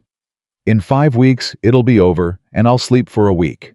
You'll immediately find the next thing," Dana said. She wasn't wrong. Sophia knew she wasn't wrong. But there was a difference between knowing something about yourself and being willing to address it. And right now, the summit needed her full attention, and self-examination could wait. What she didn't tell Dana, what she hadn't told anyone, because it was the kind of thing that felt too interior to say out loud, was that the intensity of the past month hadn't felt like pressure the way pressure usually felt. It felt more than anything like use. Like being used in exactly the way she was built to be used in a structure that now actually supported the full weight of what she could do. That was new. That was Adrian. She wasn't ready to look at that directly yet. So she kept working. The week before the summit, Adrian called her into his office. Not unusual. They had weekly standing meetings now, real ones with agendas she set and outcomes she tracked. He was rarely late. He was always prepared. He asked better questions every week, which she'd started to notice as a pattern, and found herself looking forward to, in a way she didn't examine too closely. But this wasn't the standing meeting. This was his assistant Claire calling her at 2 in the afternoon saying, "Mr. Blackwood would like to see you when you have a moment." Which was, she had learned code for now please, but phrased gently. She went up. He was at his desk this time, not the window, which was how she knew this was a working conversation rather than a reflective one. He had papers in front of him. He looked up when she came in. "Close the door," he said. She closed it. She sat. "Victor's in," he said. She looked at him. "In as in, formally in," he said. "The partnership agreement is signed. His infrastructure team integrates with the digital expansion starting next month. The timeline moves up by 11 months. 11 months. She ran the math in her head. "That changes the city partnership announcement," she said. "We were planning that for Q3. Q1, he said. "Which means we need to announce at the summit." She absorbed that. The summit was 7 days away. Adding a major partnership announcement to the program of a 47-speaker event with 300 attendees required restructuring the closing session, revising the communications plan, coordinating with the city's office, and ensuring that the announcement itself was timed correctly relative to the board notification, which had to happen before the public announcement, which meant a board call in the next 48 hours. "How long have you known?" she said. "Victor signed this morning," he said. "I wanted to tell you directly." How certain was this as of last week? 80%, he said. She looked at him. "Why didn't you tell me at 80%? "Because 20% is a real number," he said. "And if it had fallen through, I didn't want you restructuring the summit around something that didn't happen." She understood the logic. She also understood that it had cost her a week of planning time that she now didn't have. She held both of those things at the same time. The logic was sound and the outcome was inconvenient, and she decided not to argue about the past. "I need 48 hours, she said. "You have 60, he said. "I need the city liaison's direct contact," she said. "Not through the foundation's government affairs person, direct." He wrote a number on a piece of paper and slid it across the desk. She picked it up. "Board call," she said. "Tomorrow morning, 8 o'clock, he said. "James is setting it up." "I'll have the communications framework ready by tonight," she said. She stood up. "Sophia," he said. She stopped. She'd noticed over the past weeks that he said her name differently than he used to. He used to say Miller, which was professional, which was fine, which was the standard register of a boss addressing a direct report. Somewhere along the way, it had shifted to her first name, and it had done so without announcement, without ceremony, without either of them acknowledging it, and she had decided not to think about what that meant. "I want to say something," he said. She waited. How was doing the thing she'd come to recognize, the careful internal reaching for language that didn't come naturally to him. The language that lived in the register of personal rather than professional, of honest rather than strategic. "The summit," he said. "Everything you've built for it. The restructure when the speakers conflicted, I heard about that from Marcus. The contingency layering, all of it." He paused. "I've watched you work for 4 months at this level, and I want you to know that I see it. Not just the output. The thinking that produces the output." She looked at him steadily. "Thank you," she said. "I also want to say," he said, "that the way things operate now in this building with this team, that's because of a conversation I overheard in a restaurant that I had no right to hear. And everything that came from it is because you were honest when you didn't think it cost you anything." He paused. "It could have cost you everything. You just didn't know that." "I knew," she said. He looked at her. "I knew there was a chance you'd been there," she said. "Not a certain chance, but I knew it was possible." She paused. I said it anyway. The room was quiet. Why? He said. She thought about the true answer, which was layered. The top layer was the easy one. She'd been tired, she'd been honest, she'd trusted Dana enough to say what she actually thought. But underneath that was something harder to articulate, something that had to do with the specific way she'd looked at Adrian Blackwood for 3 years, and seen underneath the authority and the arrogance and the empire something that was still reachable. Because I thought you were the kind of person who could do something with the truth, she said. If you ever got it in a form you couldn't dismiss. He absorbed that for a long moment. You were right, he said. Barely. The barely is the interesting part, she said. Something moved across his face. Not the almost smile she'd seen at the gala. Something quieter than that. Something that had been in the room for several weeks and that neither of them had yet named. Go build the communications framework, he said. Going, she said. She walked to the door. She did not let herself think about his expression until she was in the elevator, and then she allowed herself to think about it for exactly the time it took to reach the 42nd floor, and then she put it away and opened her laptop and started working. The board call happened at 8 the next morning. Sophia sat in on it. Adrian had added her to the invitation list, which was noted by everyone on the call and commented on by no one, which was its own kind of statement. Hargrove asked 2 questions. Pendleton asked 1. Choi said the timing sounded right. The call ended in 19 minutes, which was remarkable for a board call announcing a major strategic partnership, and the remarkableness of it said something about how the board had recalibrated since the crisis 3 weeks ago. Trust, Sophia thought, was a faster mechanism than suspicion. Suspicion had to verify everything.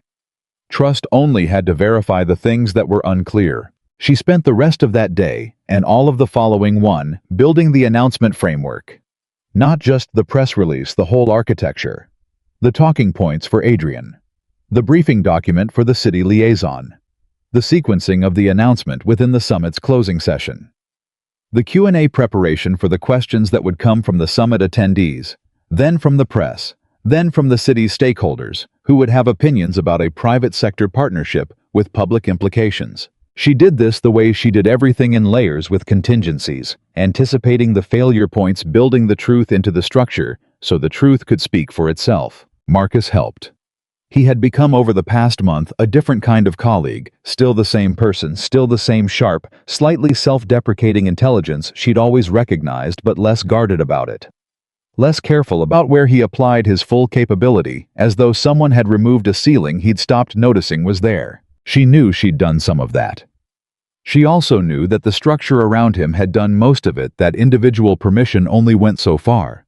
And what changed people was when the whole room gave them permission at once. The closing session restructure, Marcus said late on the second afternoon.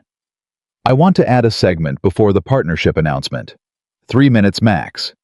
Adrian addresses the room directly, not scripted, or mostly not about what the summit represents. She looked up from the framework she was reviewing. Tell me more. The theme of the summit is building forward, he said. Which is a fine theme, but it's been a little abstract in the programming. The Victor Partnership is a concrete example of building forward. Literally taking something that had been a fracture and turning it into forward momentum. He paused. If Adrian frames the announcement inside that story, the announcement lands differently. It's not just a business deal. It's evidence of the thing the whole summit has been arguing for. She thought about it. She thought about Adrian standing in front of 300 people and not reading from a script. She thought about the man she'd watched walk into board meetings for 3 years, with the performance fully formed, and the man she'd watched at the gala laugh with the silver-haired board member like a person. He'll need to be comfortable with unscripted, she said. He is now, Marcus said. Have you noticed? She had noticed. Talk to him about it, she said. Tonight if possible. We're out of runway. Marcus nodded. He stood up. He paused at the door. Sophia. Yeah. This thing we've been building, he said. The last 4 months. The way the team works now. He paused, looking for the right words. I've been in this industry for 12 years. I have never worked somewhere that felt like this. She looked at him. I just wanted to say that, he said, and left. She sat with it for a moment. She thought about Marcus in the conference room 3 months ago, starting to say something, swallowing it. Starting to say something, swallowing it.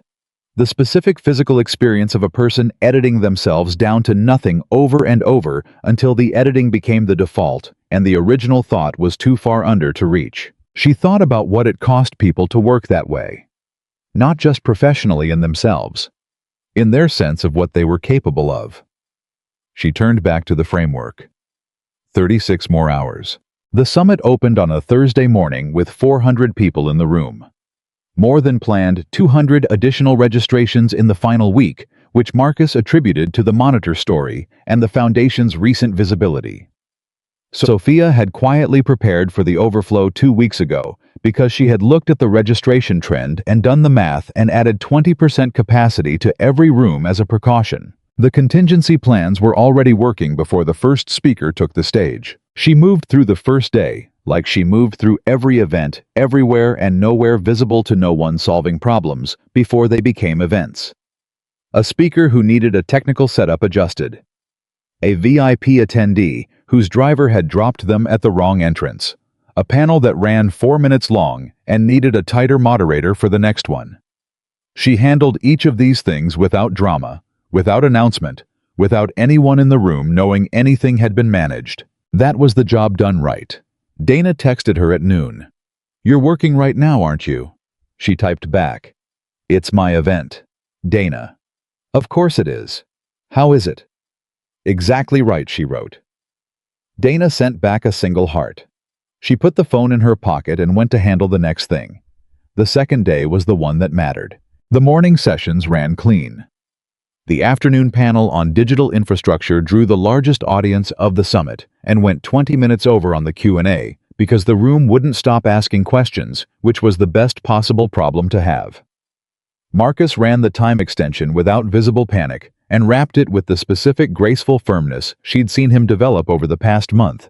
The ability to close a thing without making anyone feel closed out. She caught his eye from across the room as the panel cleared. He gave her a small nod. She gave one back. The closing session was at 5. Sophia was at the back of the room when Adrian walked to the stage. She had read the talking points. She had reviewed the announcement framework 4 times. She had walked through every contingency she could name and some she couldn't. She had done everything she knew how to do. Now it was his. He stood at the front of the room and looked at the 300 and something people looking back at him, and for a moment, just a moment, he didn't say anything. Not because he was nervous. She knew from his stillness that he wasn't nervous. He was doing the thing she'd seen him do at the board meeting at the gala in his office in the weeks since all of this began. He was being present. Actually fully uncomplicatedly present, without the performance layer, without the authority display, without the version of himself that had been built to impress rooms before he'd decided to actually be in them. 4 months ago, he said. Someone told me something true that I'd been avoiding for a long time. The room was attentive. This was not the standard summit closing opener. They didn't tell me because they were trying to fix me, he said. They didn't tell me because it was their job. They told me because they were honest, and I was lucky enough to be standing close enough to hear it. He paused. What they said was that I'd built an empire, but I hadn't built trust. That the people around me were skilled and capable, and afraid to use that skill and capability in front of me because I hadn't made it safe to do that. The room was completely still. I didn't like hearing it, he said. But it was true. And everything you've experienced at this summit, the quality of the programming, the depth of the conversations, the feeling that something real is happening here, rather than just something staged, that's not me. That's what happens when the people around you are actually free to do their best work. Sophia at the back of the room felt something move through her that she didn't immediately have a name for. Today I want to announce a partnership, Adrian said. Not because partnerships are good strategy, though this one is, but because it's evidence of something I want this organization to stand for going forward. The idea that what was broken can be rebuilt, that what was fractured can become something stronger than what it was. He paused. Blackwood Enterprises and Hayes Group are formalizing a strategic partnership on the Digital Expansion Initiative. Victor Hayes and I built things together a long time ago. We stopped for reasons that made sense at the time. We're starting again for reasons that make better sense now. A ripple through the room. People turning to each other, recalibrating, running the math on what this meant. The partnership accelerates our timeline by 11 months, Adrian said. It also means something else that I think matters more in this room, that the most powerful thing you can do with a conflict is resolve it into something generative. Not bury it, not win it. Resolve it into something that produces more than either party could alone. He looked at the room. That's what building forward actually means, he said. The applause started somewhere in the middle of the room and moved quickly, and within 8 seconds, it was the whole room, and Sophia stood at the back and did not clap because her hands were doing something that she refused to acknowledge, which was pressing together hard at the center of her chest. She was not a person who cried at work. She was also not a person who had ever watched someone become someone, not in 4 months. Not this completely, not right in front of her. She gave herself 10 seconds. Then she straightened up and walked to the back corridor to check on the post-event reception setup. The reception ran for 2 hours.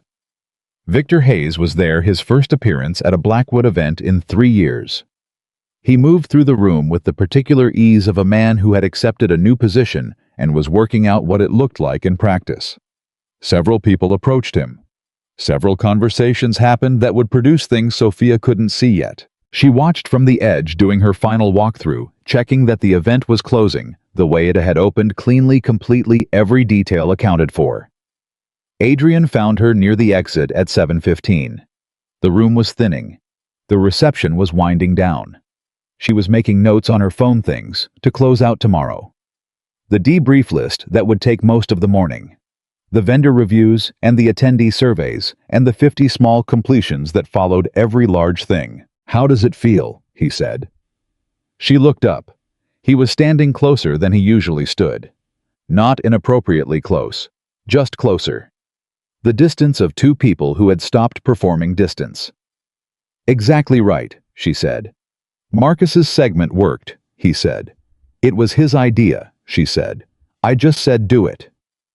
"You created the condition where he felt free to have the idea," he said. "That's not nothing." She looked at him. The room behind him was almost empty now. The events team was moving through in their quiet, efficient way, clearing glasses, resetting tables, the invisible machinery of an ending. She had organized all of this. She had built all of this. She had done it from a place she hadn't known existed 4 months ago because the structure around her hadn't had room for it. "Victor," she said.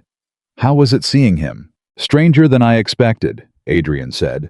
"Less complicated also. When something's resolved, it's resolved. I kept waiting for the residue of it, and there wasn't much." "What was there?" He thought about it. "Regret," he said. "Not about the separation. About the years before the separation, when I could see the dynamic going wrong and didn't change it, because changing it would have cost me something I didn't know how to let go of." "What were you holding on to?"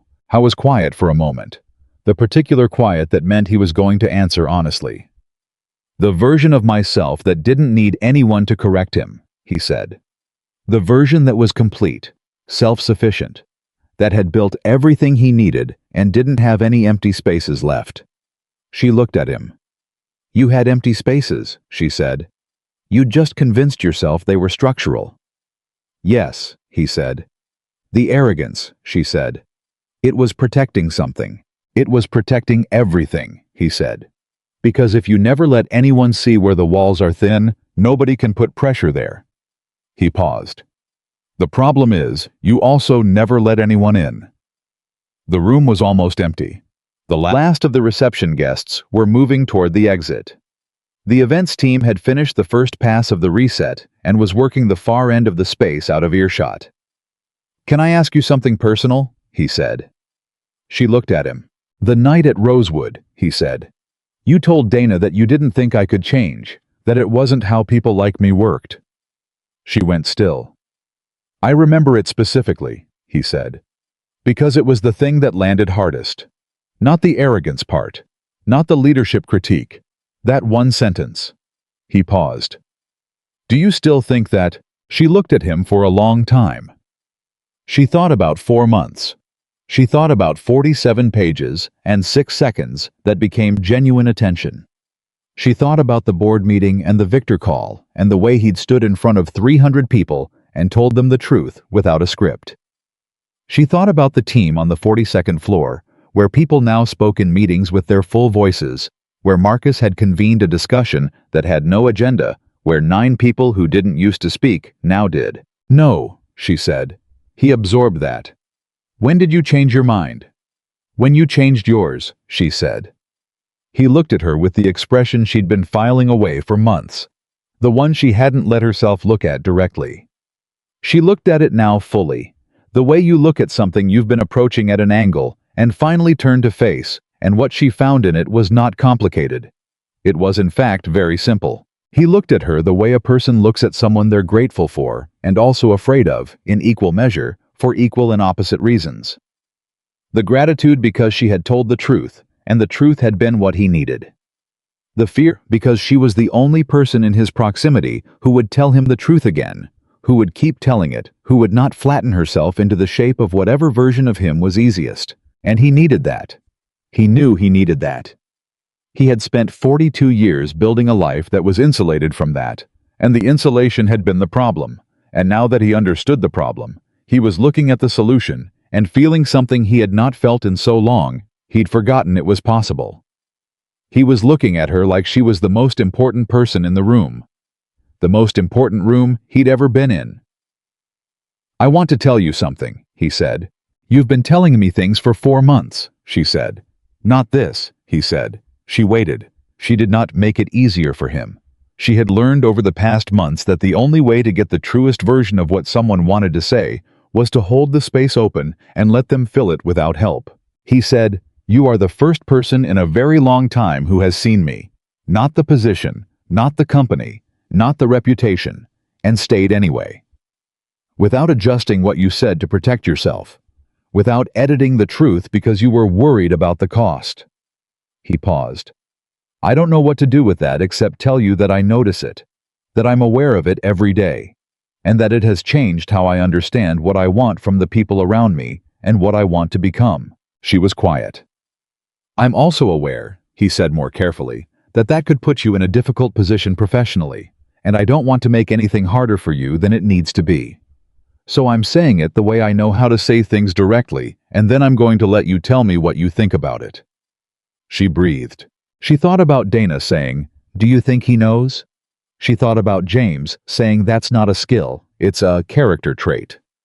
She thought about a wall in a restaurant and a moment of accidental honesty that had changed everything.